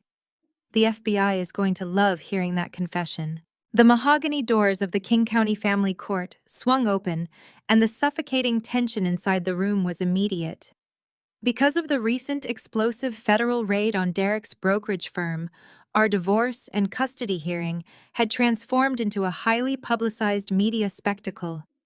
Reporters crowded the gallery benches, their pens poised over legal pads, hungry for the downfall of a prominent high society family.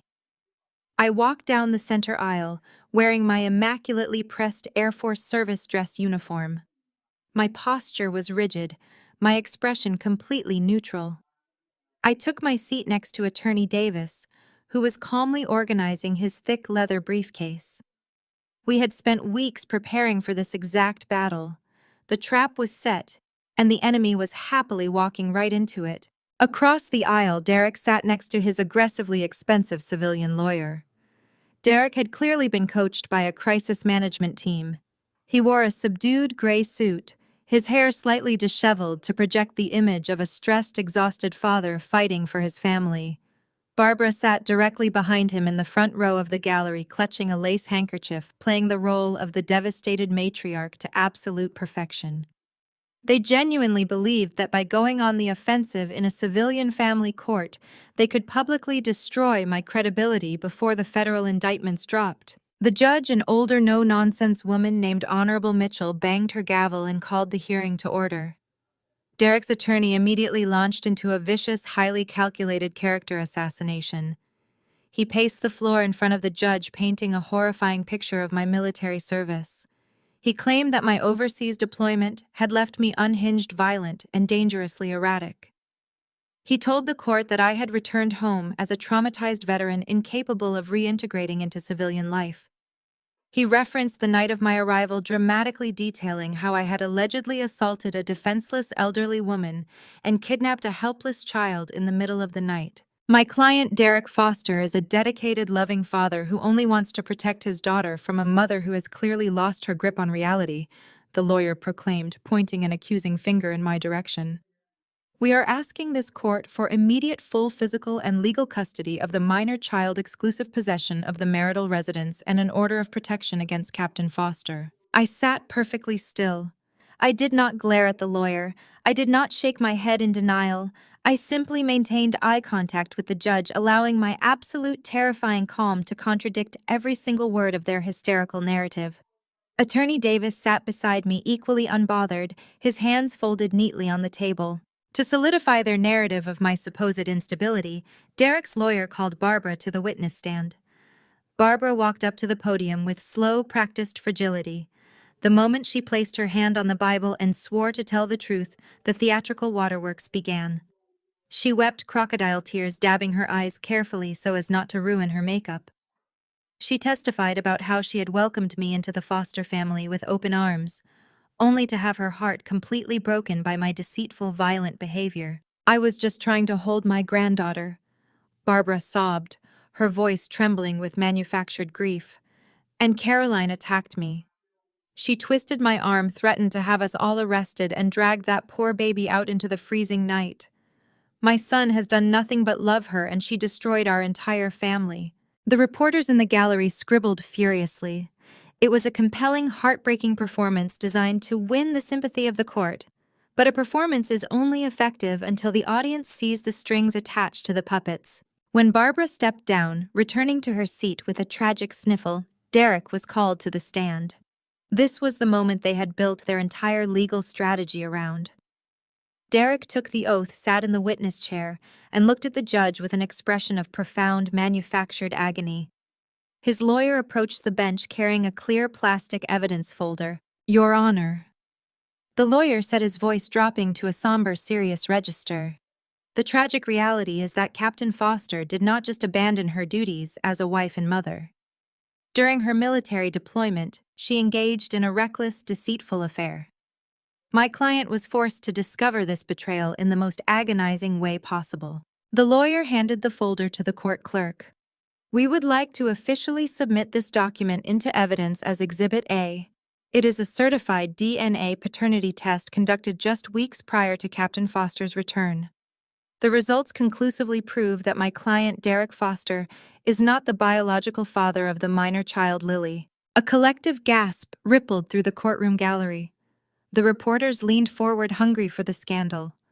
The judge took the document from the clerk, her brow furrowing as she scanned the forged, digitally altered results. She looked up from the paper and fixed her gaze directly on me, her expression hardening into severe judicial scrutiny. Derek gripped the edges of the witness stand, squeezing out a final, masterful tear. "I loved that little girl as my own." He choked out his voice, cracking perfectly on cue. "But I cannot raise a child born from my wife's infidelity. I am asking this court to strip Caroline of all parental rights for her deceit, and to grant me total control of our assets as compensation for the devastating emotional fraud she committed against me and my family." Derek looked across the courtroom at me. A microscopic, triumphant smirk flashed across his face. He had played his ultimate card. He had officially entered the fake DNA test into a federal court record, demanding my total destruction. The judge set the document down and looked at my table. "Attorney Davis," she asked, her voice tight with disapproval, "how does your client respond to this explosive piece of evidence? Do you have a defense against Exhibit A?" Attorney Davis did not scramble for his notes. He did not object to the admission of the document. He slowly stood up from his leather chair, buttoned his suit jacket, and walked calmly toward the center of the courtroom. He looked at the forged DNA test, then looked directly at Derek sitting in the witness box. Your Honor, my client does not wish to dispute the fact that Mr. Foster is not the biological father of the child, Davis stated, his voice ringing with absolute lethal clarity. In fact, we entirely agree with that specific biological conclusion. However, we strongly dispute the method of conception. The courtroom fell into a dead, confused silence. Derek's smug smirk instantly vanished, replaced by a flicker of panicked confusion. Barbara shifted uncomfortably in the gallery, her hands gripping her purse. To clarify this matter for the court, Davis continued, turning to face the judge completely unbothered. We would like to call our very first witness to the stand. The bailiffs have him waiting in the hallway. Your Honor, the defense calls the director of the Genesis 5F clinic. All the color rapidly, violently drained from Derek's face. He looked like a man who had just stepped on a landmine. In the gallery behind him, Barbara let out a sharp, strangled gasp, the blood freezing in her veins. Checkmate had arrived. The heavy oak doors at the back of the courtroom swung open. Two court bailiffs escorted a deeply sweating, visibly trembling man down the center aisle. It was the chief medical director of the Genesis Fertility Clinic. He wore an expensive tailored suit, but the collar of his shirt was damp and his eyes darted around the room like a trapped animal. He had been subpoenaed under the full weight of a federal mandate, knowing that perjury today would result in the immediate destruction of his medical license and a guaranteed prison sentence. He took the witness stand and swore the oath with a shaking hand. Attorney Davis approached the podium. He did not raise his voice. He did not pace aggressively like Derek's lawyer. Davis spoke with the quiet, terrifying precision of a surgeon holding a scalpel. He established the doctor's credentials and his direct oversight of my in vitro fertilization cycle 14 months ago. Then Davis placed a large, intimidating stack of banking documents on the edge of the witness stand. These were the offshore routing ledgers DeAndre had cracked during our midnight operation at the brokerage firm. Dr. Davis began, his voice projecting clearly across the silent gallery. We have physical records indicating a cash withdrawal of $150,000 from a Foster family trust account executed on the exact morning of Captain Foster's embryo creation. We also have offshore routing numbers showing a corresponding deposit into a Cayman Islands shell corporation registered to your wife.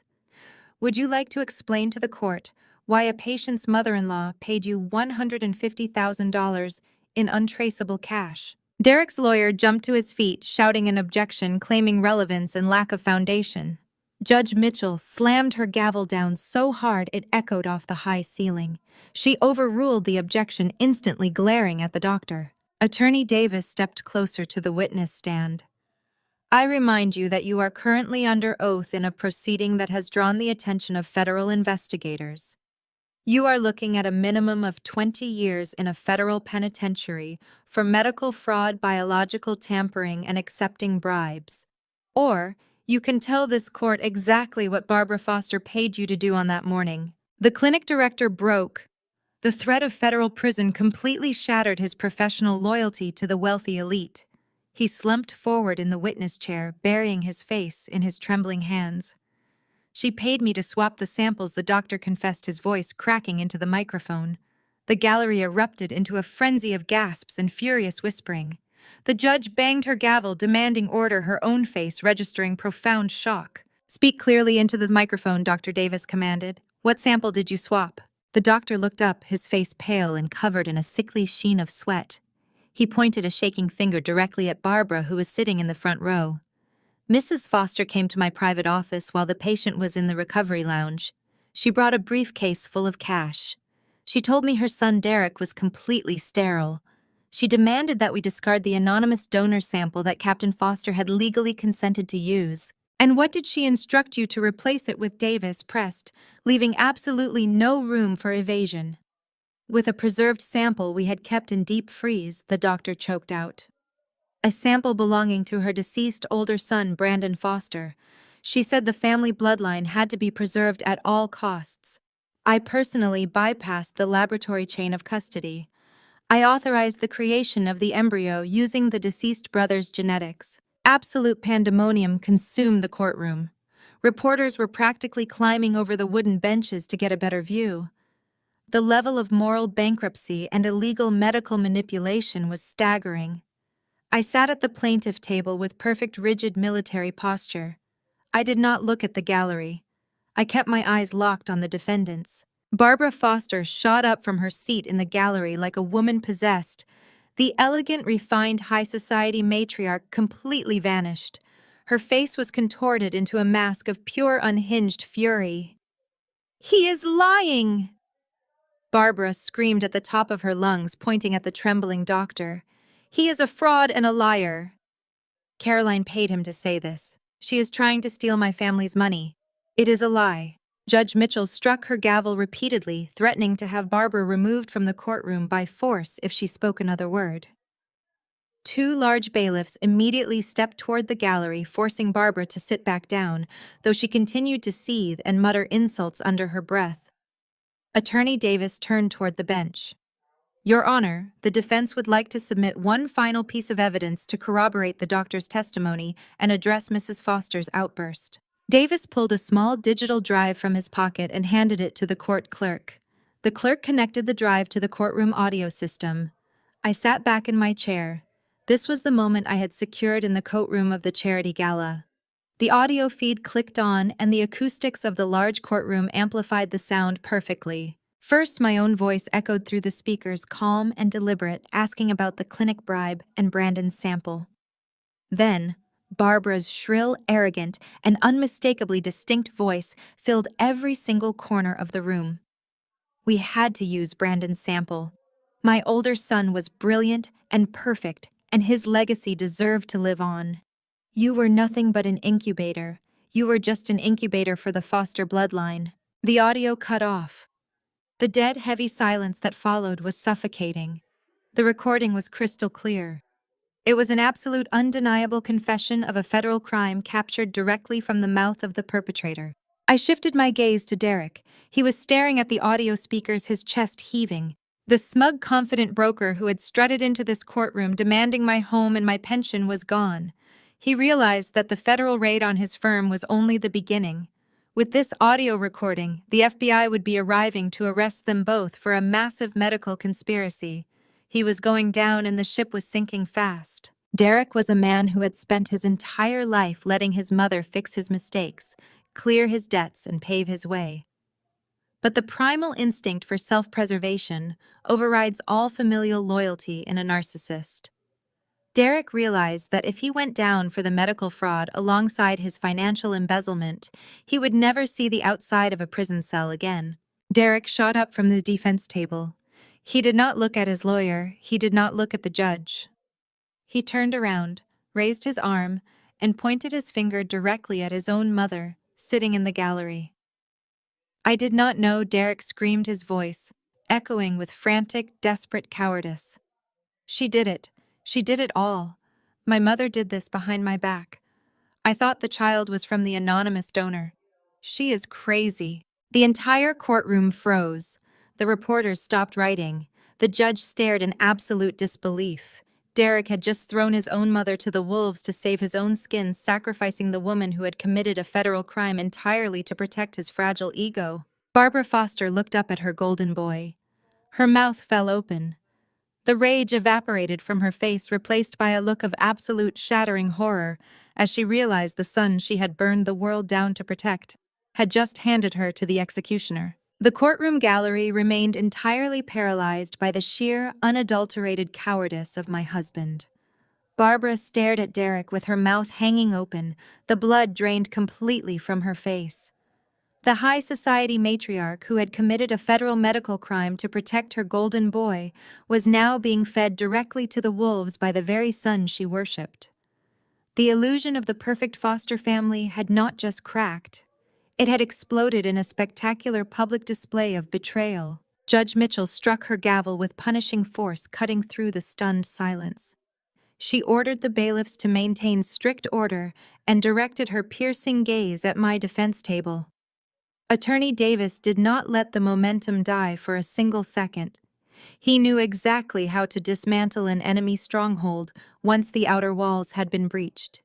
He thanked the clinic director, who practically sprinted out of the courtroom to avoid eye contact with anyone, and then turned back to the bench. "Your Honor," Davis announced, his voice carrying absolute authority, to fully contextualize the depths of Mr. Foster's deceit and the financial motives driving this fraudulent custody petition, the defense calls its next expert witness. We call DeAndre to the stand. The heavy wooden doors at the back of the courtroom opened. DeAndre walked down the center aisle dressed in an immaculate charcoal suit. He moved with the quiet, terrifying confidence of a man who held the keys to absolute destruction. For 5 years, I had watched Derek and Barbara treat this brilliant African-American man like a second-class citizen. They had mocked his profession, dismissed his intelligence, and treated him with barely veiled bigotry at every single family dinner. They thought he was invisible. Today he was their executioner. DeAndre took the oath and sat in the witness chair. He did not look at his wife Nicole, who sat in the gallery with tears of vindication shining in her eyes. He kept his gaze fixed purely on the judge and the legal counsel. Attorney Davis approached the podium and asked DeAndre to state his professional credentials for the record. DeAndre leaned into the microphone. He calmly recited his background as a senior certified forensic accountant, detailing his extensive experience in auditing multi-million-dollar corporate fraud cases, tracking offshore shell companies, and working alongside federal financial regulators. Derek slumped down in his seat, the remaining color leaving his cheeks. He knew exactly what was on the encrypted hard drive DeAndre had just handed to the court clerk. With the judge's permission, DeAndre connected his device to the courtroom's multimedia system. 2 large digital screens descended from the ceiling, visible to the judge, the legal teams, and the packed gallery of eager reporters. I was asked by Captain Foster to conduct a comprehensive forensic audit of Mr. Foster's personal and corporate financial portfolios. DeAndre testified, his voice smooth and incredibly precise. What I uncovered was a systematic, highly coordinated effort to embezzle client funds in order to conceal catastrophic personal financial ruin. DeAndre clicked his presentation remote. A massive, undeniably clear spreadsheet illuminated the screens. Red highlights marked a relentless series of disastrous stock trades and failed investments. Over the past 18 months, Mr. Foster accrued a severe margin debt totaling exactly $4 million, DeAndre explained, pointing to the screen. To cover these losses and maintain his high society lifestyle, he began illegally liquidating his clients' investment portfolios. He funneled those stolen assets through an offshore shell corporation registered in the Cayman Islands. Derek's defense attorney leaped to his feet, shouting a frantic objection. "Your Honor, this is outrageous. This witness is not an impartial expert. He is a disgruntled family member with a personal vendetta against my client. He is nothing but a low-level bookkeeper trying to slander a respected financial executive." DeAndre did not flinch. He did not raise his voice. He simply looked at the aggressive defense lawyer with a gaze so sharp it could cut glass. "I am a certified forensic auditor," DeAndre countered smoothly, projecting his voice over the defense attorney's shouting. "And numbers do not have personal vendettas. They only tell the exact, undeniable truth." Judge Mitchell slammed her gavel again, sustaining DeAndre's testimony and warning the defense attorney to sit down. DeAndre clicked his remote again. The screen shifted to display the exact bank wire transfer we had discovered during our midnight raid at the brokerage firm. As you can see here, DeAndre continued taking absolute command of the courtroom. Just 3 days before filing this emergency custody petition, Mr. Foster attempted to wire $2.5 million of embezzled client funds into a shell account registered under the name of his junior subordinate, Brittany. He was actively liquidating his remaining assets to flee the country. The gallery erupted in furious whispers. Derek's lawyer looked at his client in absolute shock, realizing he was defending a man who was actively under federal investigation for massive corporate theft. But DeAndre was not finished.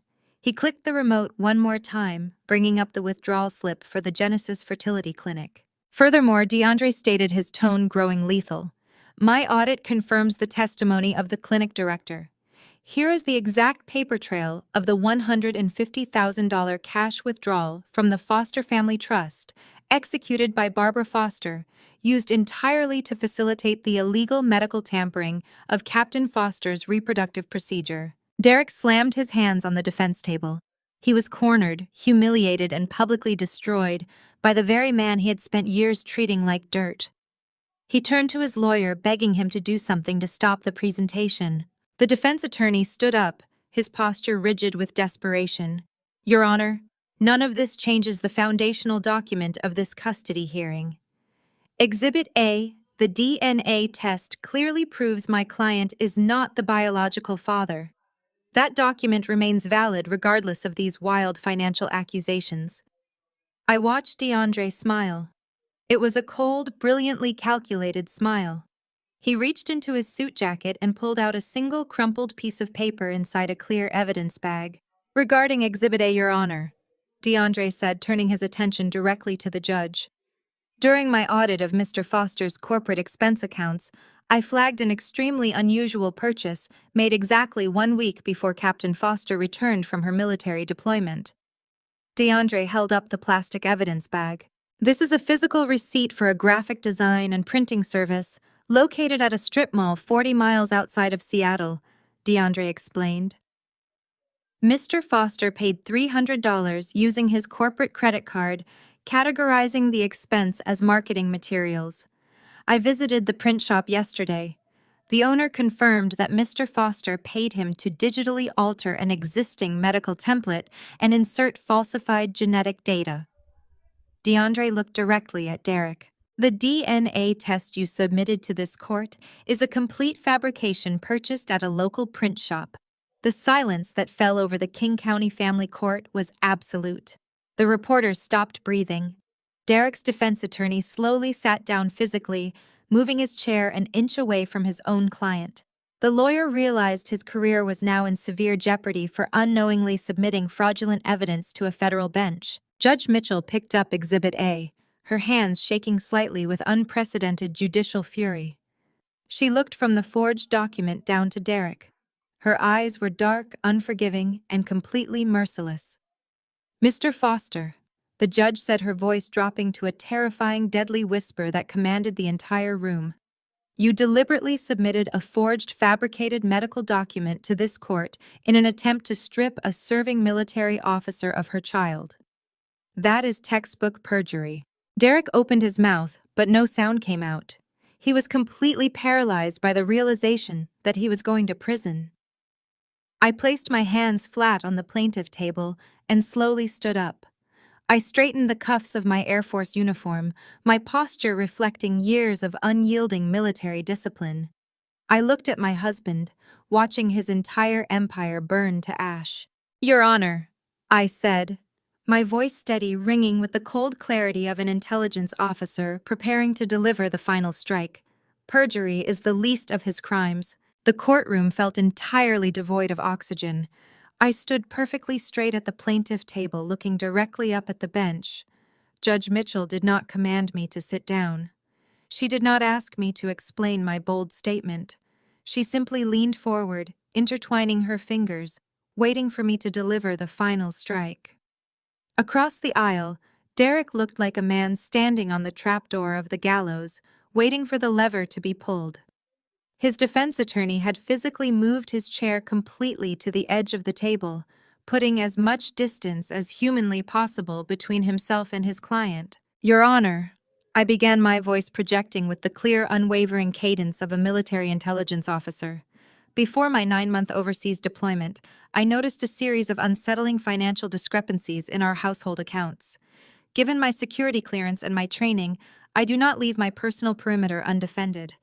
2 days before I shipped out, I installed a network of military-grade encrypted optical sensors and audio recording devices in every common area of my marital residence." A murmur spread through the gallery of reporters. Derek gripped the edges of the defense table, his knuckles turning completely white. He had suspected I had financial proof, but he had absolutely no idea he had been under high-definition surveillance inside his own home. I gestured to Attorney Davis, who handed a secure encrypted digital drive to the court clerk. "Your Honor, I formally request to submit this video and audio file into evidence. This footage was captured in my living room at exactly 2 o'clock in the morning on the night before I returned from my deployment. It establishes the absolute undeniable motive behind the fraudulent DNA test, the fake adultery allegations, and this entirely fabricated custody petition. Judge Mitchell looked at Derek's attorney, expecting an objection. The lawyer slowly shook his head, refusing to speak. He was not going to risk his law license defending a man who had already committed perjury and massive corporate fraud. The judge nodded and ordered the clerk to play the file. The two large digital screens descending from the ceiling flickered to life. The overhead lights in the courtroom dimmed slightly. Every single eye in the room locked onto the monitors. The video feed was crystal clear, illuminated by the ambient streetlights filtering through my living room windows. The digital timestamp in the bottom corner confirmed the exact date and time. The footage showed Derek and his junior broker, Brittany, pacing anxiously across my hardwood floors. The courtroom speakers crackled to life, broadcasting the crisp, enhanced audio directly to the judge in the gallery. On the screen, Brittany was biting her nails, looking incredibly frantic. She stopped near the fireplace and looked directly at Derek. Her voice echoed through the silent courtroom, trembling with dark anxiety. "Are you absolutely sure the gas leak will look like an accident when she gets back from the base?" A collective horrified gasp swept through the packed gallery. Several reporters literally dropped their pens. In the front row, Barbara Foster put her hand over her mouth, her eyes wide with unadulterated terror. But the video was not over. On the screen, Derek walked over to Brittany and gripped her shoulders. His voice was cold, arrogant, and completely devoid of human empathy. He looked her in the eyes and delivered his response. "Yes," Derek said on the recording. "I will loosen the valve behind the stove tomorrow afternoon. When she gets home from the base, the house will blow. The $5 million military life insurance pays out directly to me. We will be in the Bahamas by Tuesday." The video ended abruptly. The screens went completely black. The silence that descended upon the King County Family Court was absolute and suffocating. It was the kind of silence that follows a catastrophic explosion before the debris actually hits the ground. No one moved. No one breathed. The judge stared at the blank screens, her face a mask of profound judicial horror. I did not wait for the chaos to erupt. I took a step away from the plaintiff table, commanding the dead silence of the room. I was scheduled to arrive home on a Tuesday, I stated, my voice cutting through the heavy air like a razor blade. That was the timeline they had planned for. That was the timeline they were counting on to execute a fatal gas explosion. But my military transport flight was rescheduled by the Department of Defense at the very last minute. I arrived home on Monday, a full 24 hours earlier than my husband anticipated. I turned slowly and pointed my finger directly at Derek. He did not panic because I caught him cheating. I explained to the judge in the gallery. He panicked because I walked through the front door before he had the chance to loosen the gas valve. My early arrival completely ruined his meticulously planned execution. He needed me out of that house immediately before I noticed the tampered utility lines or uncovered his financial ruin.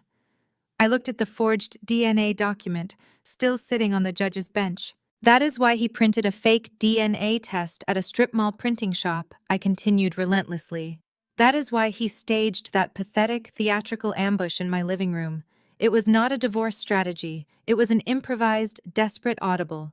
He needed an excuse to violently evict me in the middle of the night, hoping he could lure me back later or find another way to collect that $5 million military life insurance policy. Derek sat frozen at the defense table. He was not looking at me.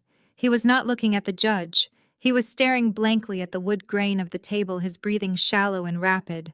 He looked like a man who had just watched the gates of hell swing wide open to welcome him. This was never a custody hearing, I concluded, my eyes locking with Judge Mitchell. This was a premeditated assassination plot against a federal officer. The judge slowly turned her gaze from me to Derek. The realization of the true scale of the crime settled over the courtroom like a heavy iron shroud. Derek had not just lied about paternity. He had not just embezzled millions from his clients. He had actively conspired to incinerate his wife and his 1-year-old daughter for a payout. The trap had fully snapped shut. Checkmate was no longer coming. it had officially arrived. The silence that followed my declaration shattered into absolute, uncontrollable pandemonium. The gallery of reporters erupted, scrambling over the wooden benches, shouting questions, and furiously typing on their mobile devices. The sterile, orderly environment of the King County Family Court instantly dissolved into a chaotic, terrifying crime scene. I remained standing at the plaintiff table, my posture rigid, watching the shockwaves of my revelation obliterate the foster family's arrogant facade. Derek's high-priced defense attorney physically shoved his chair backward, stood up, and backed away from his own client, holding his hands up as if to visually distance himself from a domestic terrorist. DeAndre stood in the back of the courtroom, his arms crossed over his tailored suit, a look of profound, righteous vindication settling over his features. We had not just beaten them, we had engineered their total annihilation. Judge Mitchell did not just bang her gavel. She struck the wooden-sounding block with a punishing rhythmic violence that demanded total, immediate compliance from every person in the room. She stood up from the bench, her judicial robe swirling around her, her voice echoing with unprecedented, furious authority. "Nobody moves a single inch." The judge roared over the mounting chaos. "Bailiffs, lock those doors right now. Nobody enters, and absolutely nobody leaves this courtroom. We are transitioning this proceeding immediately. This is now an active federal crime scene." The heavy mechanical clicks of the deadbolts engaging echoed through the massive room. The sound was deafening. It was the sound of a steel cage snapping shut. Derek slowly turned his head to look at the locked oak doors at the back of the courtroom. The realization that he was no longer a wealthy investment broker navigating a simple divorce finally penetrated his narcissistic delusion. He was an attempted murderer trapped in a sealed room with armed officers. The primal cowardly instinct for self-preservation completely overrode whatever remaining rational thought he possessed. Derek leaped from the defense table. He knocked his own chair backward, shoved past his paralyzed defense attorney, and made a desperate, frantic dash down the center aisle toward the locked exit. He was running like a cornered animal, abandoning his dignity, his wealth, and his mother in a pathetic bid for freedom. He did not make it past the third row of gallery benches. Two massive, heavily armed court officers converged on him with terrifying speed. They did not gently detain him. They hit him with the full, brutal momentum of a tactical takedown. Derek crashed face first onto the polished hardwood floor, his expensive tailored suit tearing as the officers pinned his arms painfully behind his back. The sharp metallic ratcheting of heavy steel handcuffs echoed through the room. Derek thrashed against the floorboards, screaming incoherently, his arrogant dignity completely erased as the officers pressed a knee firmly between his shoulder blades. The golden boy of the Foster family was now just another violent felon bleeding on the linoleum. The violent takedown sent a shockwave through the remaining conspirators. Brittany, who had been sitting quietly in the second row of the gallery, hoping to remain unnoticed, witnessed the brutal reality of her impending future. The sight of Derek pinned to the floor in handcuffs completely shattered her fragile composure. The young, ambitious subordinate who had eagerly participated in a plot to blow up my house realized she was about to spend the best years of her life in a federal penitentiary. She did not try to run. She dropped directly to her knees right there in the gallery aisle, sobbing hysterically and throwing her hands in the air in an act of total surrender. "Please!" Brittany screamed, her voice cracking with absolute terror as she looked up at the judge. "I will tell you everything. I want a plea deal. I will testify against him. He made me do it. He told me the gas leak would work, and when it failed, he made me hire the mechanic to cut her brake lines. I have the encrypted messages. I can prove he paid for the sabotage. Please do not lock me up." The entire courtroom gasped again. The attempted gas explosion was horrific enough, but Brittany had just voluntarily confessed to a secondary active assassination attempt on the public record. She had just handed the federal prosecutors the final undeniable nail for their coffins. She had corroborated the severed brake lines and the military tracking device linking Derek directly to the physical attempt on my life. Through the sheer chaos of the screaming mistress and the handcuffed husband, my eyes found Barbara Foster.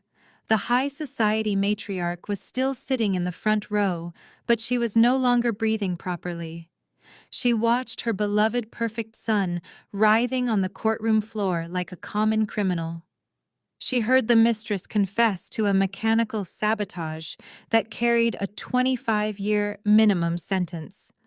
She realized that the generational wealth, the pure bloodline, the country club status, and the untouchable Foster legacy were entirely permanently destroyed.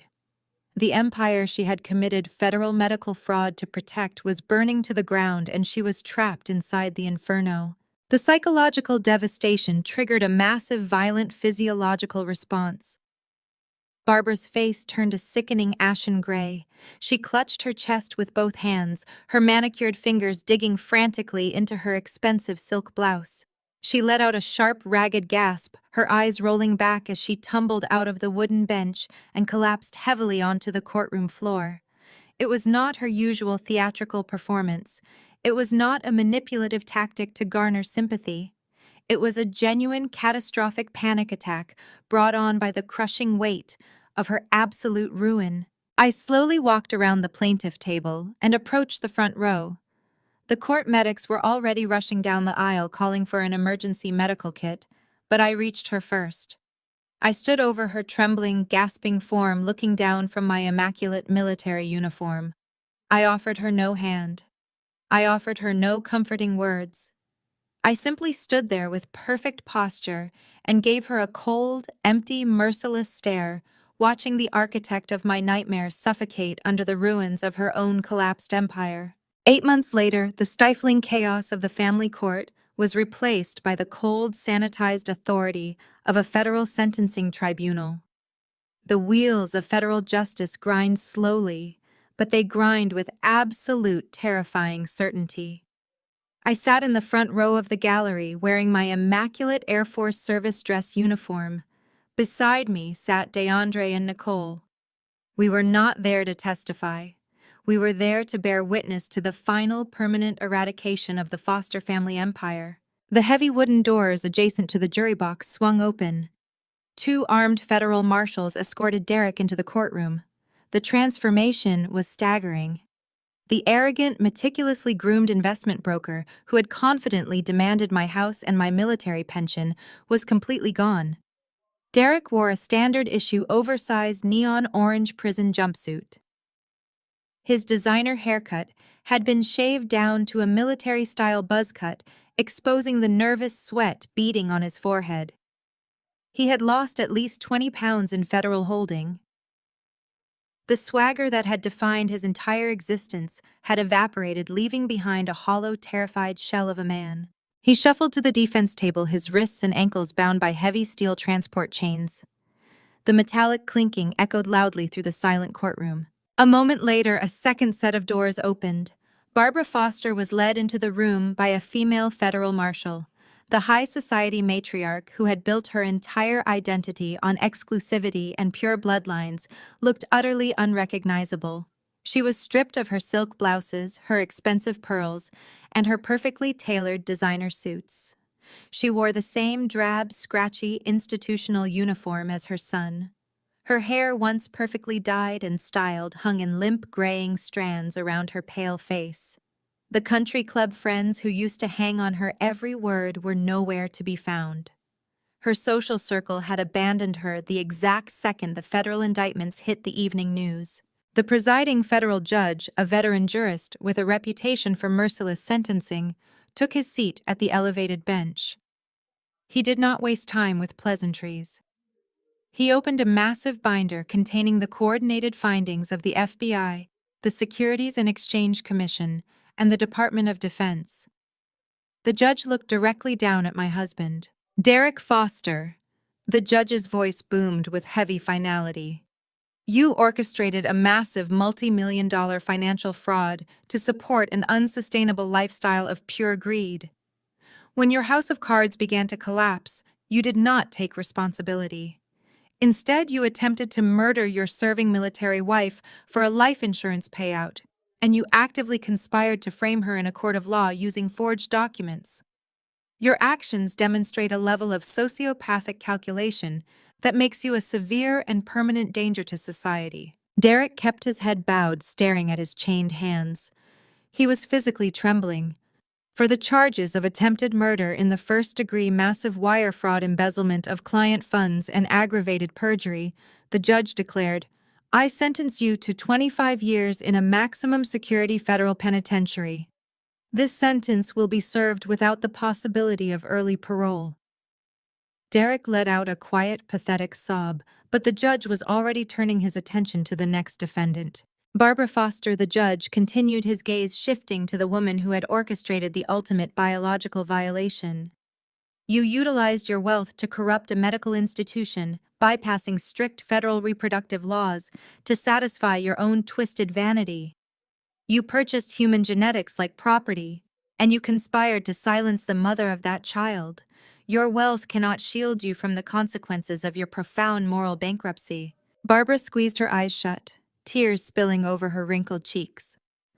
"For the charges of federal medical fraud, conspiracy to commit wire fraud, and bribery of a medical official, I sentence you to 10 years in federal prison," the judge ruled firmly.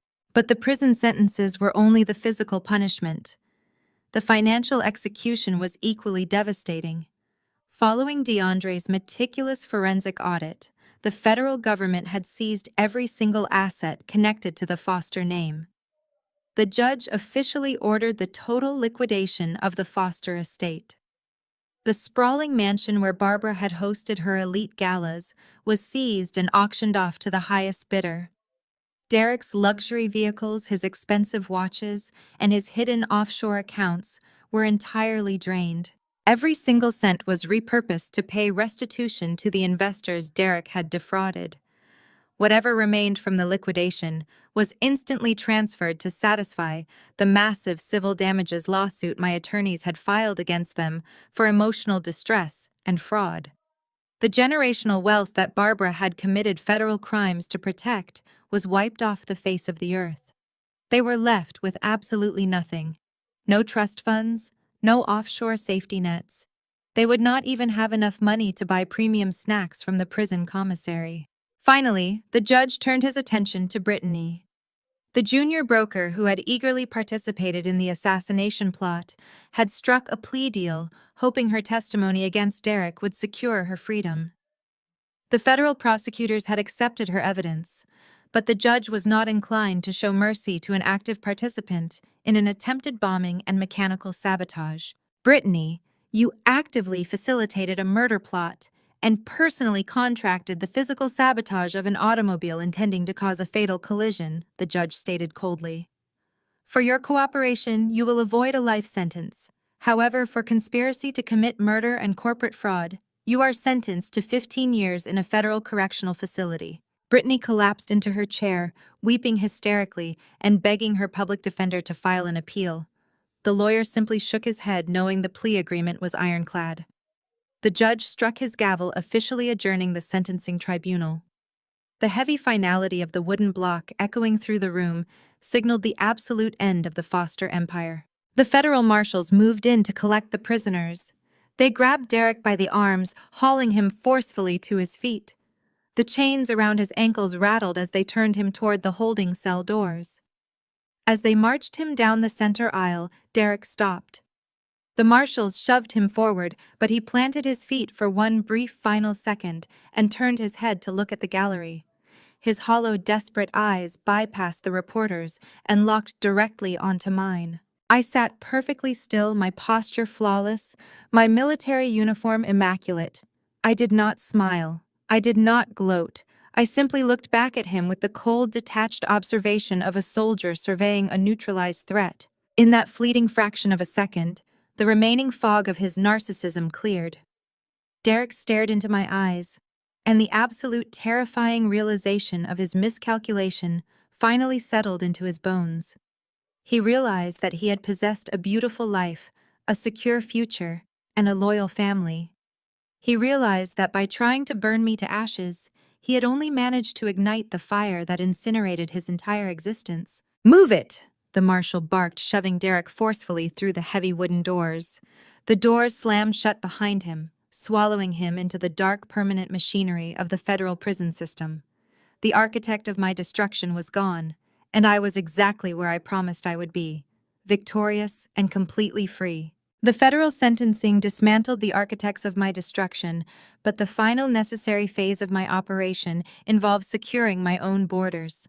2 weeks after Derek and Barbara were processed into the federal penitentiary system, my lawyer and I returned to the King County Family Court for one last decisive procedural strike. Judge Mitchell, the same judge who had witnessed Derek perjure himself with the fabricated DNA test, presided over the final custody decree. There was no defense table left to oppose us. I stood before the bench and listened as the judge systematically eradicated Derek from our lives. Based on his conviction for attempted murder in the first degree, his undeniable financial fraud, and his horrific medical manipulation, the court permanently terminated every single one of Derek Foster's parental rights. He was legally and irrevocably severed from my daughter. The biological reality that he was genetically her uncle offered him absolutely no legal standing. The judge awarded me full, unchallengeable physical and legal custody of Lily. I walked out of the courthouse that morning carrying the only piece of paper that truly mattered. A federal mandate confirming that my daughter belonged entirely to me, forever protected from the toxic, arrogant bloodline that had tried to claim her. With my perimeter secure, the financial reparations commenced. The federal government had ruthlessly liquidated the entirety of the Foster estate, auctioning off the sprawling mansions, the luxury vehicles, and the offshore holding accounts. After the defrauded investors were made whole by the Securities and Exchange Commission, the remainder of the liquidated empire was diverted directly to me to satisfy the massive civil damages lawsuit my legal team had filed. The payout was astronomical. Millions of dollars stripped directly from the family that had viewed me as nothing more than a disposable incubator were transferred into my secure military-grade banking accounts. I did not use the money to buy a flashy sports car or an extravagant penthouse. I operated with the strict, practical discipline of a military intelligence officer. I established a series of ironclad, impenetrable trust funds for Lily, ensuring her financial independence for the rest of her natural life. I purchased a beautiful, heavily secured home in a quiet, heavily wooded suburb far away from the superficial, toxic, high society circles of downtown Seattle. I built a fortress of peace funded entirely by the hubris of my enemies. The eradication of the Foster family hierarchy also cleared the path for the people they had suppressed for years. DeAndre, the brilliant forensic accountant who had been the key to unraveling Derek's offshore embezzlement, finally stepped into the light. With Derek and Barbara securely locked behind federal bars, DeAndre and his wife Nicole stepped up to take over the few remaining legitimate family assets that had not been tainted by Derek's fraud. The ordeal fundamentally changed Nicole. Watching her mother and brother go to prison for attempted murder and medical tampering completely shattered the illusion of her privileged upbringing. She divorced herself entirely from the toxic legacy of her maiden name, choosing instead to stand firmly by the husband her family had so viciously mocked. Using the momentum of his crucial role in exposing a massive corporate fraud scheme, DeAndre launched his own independent forensic accounting firm. The industry took notice immediately. Federal regulators and high-level corporate clients flocked to his new agency, seeking the expertise of the man who had single-handedly cracked an offshore embezzlement ring in 48 hours. DeAndre moved into a sleek top-floor executive office. He was no longer the quiet, marginalized son-in-law sitting at the end of the Foster dining table. He was a highly sought-after CEO commanding absolute respect in the financial sector. The racist, elitist family structure that had tried to keep him subservient was dead and buried while DeAndre built an empire based on actual merit and undeniable intelligence. For a year, my life settled into a rhythm of profound, unbroken tranquility. I continued my service in the Air Force, earning a promotion to major while raising Lily in an environment completely devoid of manipulation and deceit. The nightmare of my marriage felt like a distant, neutralized threat. Then, 14 months after the sentencing, The past attempted to breach my defenses one final time. I was standing in my kitchen sorting through the afternoon mail. Among the standard utility bills and military correspondence, I found a thin, cheap paper envelope. The return address was stamped with the official bleak insignia of a maximum security federal penitentiary. The sender was listed as inmate Foster. I did not flinch. I did not feel a sudden spike of panic or a rush of residual trauma. I picked up a stainless steel letter opener, sliced the top of the envelope, and pulled out a single sheet of lined institutional paper. The handwriting was shaky, erratic, and completely lacking the bold, arrogant strokes Derek used to project. I read the letter with cold, detached observation. It was a pathetic, rambling manifestation of a broken man. Derek spent the first paragraph begging for my forgiveness, claiming that the isolation of his concrete cell had finally forced him to realize the magnitude of his sins. He wrote that his mother was struggling in a different facility, that his wealth was gone, and that his daily reality was a terrifying nightmare of confinement. But the final paragraph revealed his true motive. He pleaded with me to bring Lily to the prison. He begged to see her one last time. He claimed he needed to look into her eyes and explain himself to somehow impart a legacy other than that of a convicted felon. He was desperately clinging to the delusion that he still held some kind of emotional significance in our lives. Most people would have simply thrown the letter into the shredder and ignored the desperate pleas of a convicted criminal. But I am an intelligence officer. I know that an enemy who is left to wonder is an enemy who continues to scheme.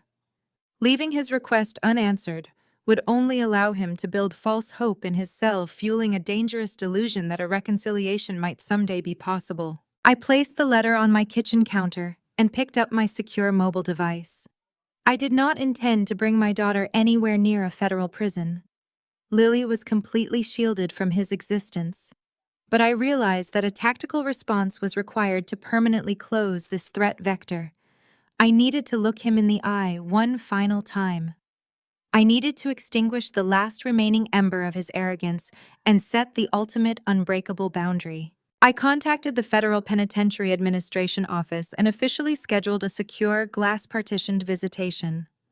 I was going to pay my husband one final visit, and I was going to ensure that he spent the next 2.5 decades knowing exactly who had defeated him. The drive to the maximum security federal penitentiary took exactly 2 hours.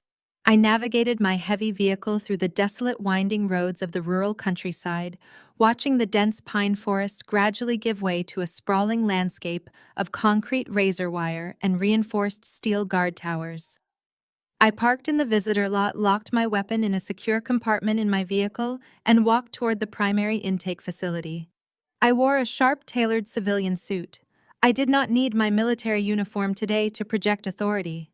The federal court mandate granting me absolute unchallengeable custody of my daughter, combined with the total financial annihilation of the Foster empire, was all the armor I required. The security screening was rigorous, but my intelligence credentials expedited the process. A corrections officer escorted me down a series of long, sterile corridors, illuminated by harsh, buzzing fluorescent lights. The heavy mechanical slamming of iron gates echoed behind me, a stark reminder of the permanent, suffocating reality my husband now inhabited. The guard directed me into a small, windowless visitation booth, bisected by a thick panel of reinforced bulletproof glass. I sat down on the bolted metal stool and waited. 5 minutes later, the heavy steel door on the opposite side of the glass swung open. Derek shuffled into the booth. The transformation was absolute and devastating. The arrogant, fast-talking investment broker who used to dominate high society ballrooms was completely gone. Derek looked like a hollow, terrified ghost. His bright orange prison jumpsuit hung loosely on his frame, highlighting a severe, unhealthy weight loss. His posture was hunched, his shoulders rolled forward in a permanent state of defeat. The dark circles under his eyes looked like bruises against his pale, sun-deprived skin. He sat down on the metal stool across from me, his chained hands trembling violently as he reached for the black telephone receiver mounted to the wall. I picked up my receiver and held it to my ear. I did not speak first. I let the heavy, dead silence stretch across the secure line, forcing him to initiate the surrender. "Caroline," Derek whispered. His voice was a thin, raspy croak that crackled over the audio connection. "Thank God you came. I did not think you would actually come." I looked at him with cold, detached observation. "I am here because you sent a letter requesting to see Lily one last time." I stated, my tone completely devoid of any emotional warmth. Derek pressed his free hand against the reinforced glass. Tears welled up in his sunken eyes, spilling over his cheeks in a desperate, pathetic display of manufactured grief. He was trying to summon the charm he had once used to manipulate me, attempting to play the role of a broken, remorseful man seeking redemption. "I am so sorry, Caroline," Derek sobbed, his breath fogging the glass partition. "I lose my mind in this cell every single day. I think about the life we had before the deployment. We were happy once. You know we were. I let my mother get into my head. I let the debt panic me. But I loved you. I still love you. Please, you have to believe me. I just need to see her. I just need to look at Lily and tell her I am sorry. I need to leave some kind of legacy outside of these walls." He was begging for a lifeline. He was begging for validation. He wanted me to grant him the grace of fatherhood to soothe the agonizing reality of his 25-year sentence. He wanted to feel like his existence still held meaning in the outside world. I did not raise my voice. I did not show an ounce of anger or pity. I leaned forward, bringing my face just inches from the thick glass, and delivered a chilling, perfectly calculated monologue that stripped away the very last shred of his delusional hope. "You do not love me, Derek," I said quietly, the sharp precision of my words cutting right through his sobbing. "And you certainly do not love Lily. You loved the aesthetic of a perfect family to parade in front of your wealthy investors. When your fraudulent financial empire started to collapse, you did not hesitate to orchestrate my execution for a $5 million life insurance payout. You cut the brake lines on a vehicle containing an innocent 1-year-old child. You do not get to sit in a concrete box and pretend you are a tragic, misunderstood father. You are an attempted murderer facing the exact consequences of your own extreme cowardice." Derek lowered his head, his tears falling onto his chained wrists. He let out a ragged, miserable sound, completely crushed by the undeniable truth of my assessment. "As for your request to see my daughter," I continued relentlessly, ensuring every single syllable embedded itself permanently into his psyche. "You will never see her again. Lily is safe. Her future is secured by the millions of dollars the federal government seized from your liquidated estate. She lives in a beautiful home completely insulated from the toxic, arrogant bloodline you and your mother tried to force upon her." I paused, letting the silence amplify the severity of my final judgment. "She will grow up knowing she is loved," I stated. "But she will never know your name. I have legally expunged you from her records.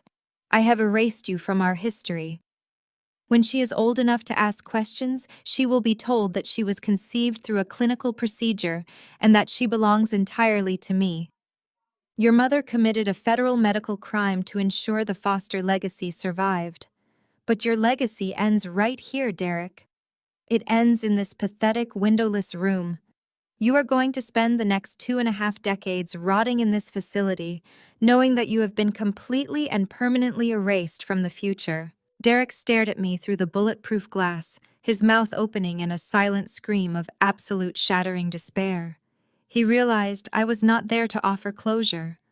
I was there to deliver his psychological death sentence. I hung up the telephone receiver while he was still desperately mouthing my name against the glass. I stood up, smoothed the lapels of my suit, and turned my back on him. I did not look over my shoulder as I walked out of the visitation booth. The heavy steel door clicked shut, severing my connection to Derek Foster for the rest of my natural life. I walked down the long, secure corridors and stepped out through the front gates of the federal penitentiary. The heavy, oppressive atmosphere of the prison instantly vanished, replaced by the crisp, bright, blinding sunlight of a beautiful afternoon. I took a deep breath of fresh air, feeling a profound, limitless sense of true freedom expanding in my chest. I walked across the visitor lot and climbed into the driver's seat of my heavily armored premium SUV. I buckled my seatbelt and adjusted the rearview mirror. Lily was sitting safely in the back seat, happily babbling and playing with a small plush toy under the watchful eye of the private security contractor I had hired for the afternoon. I looked at my beautiful, perfect daughter in the mirror.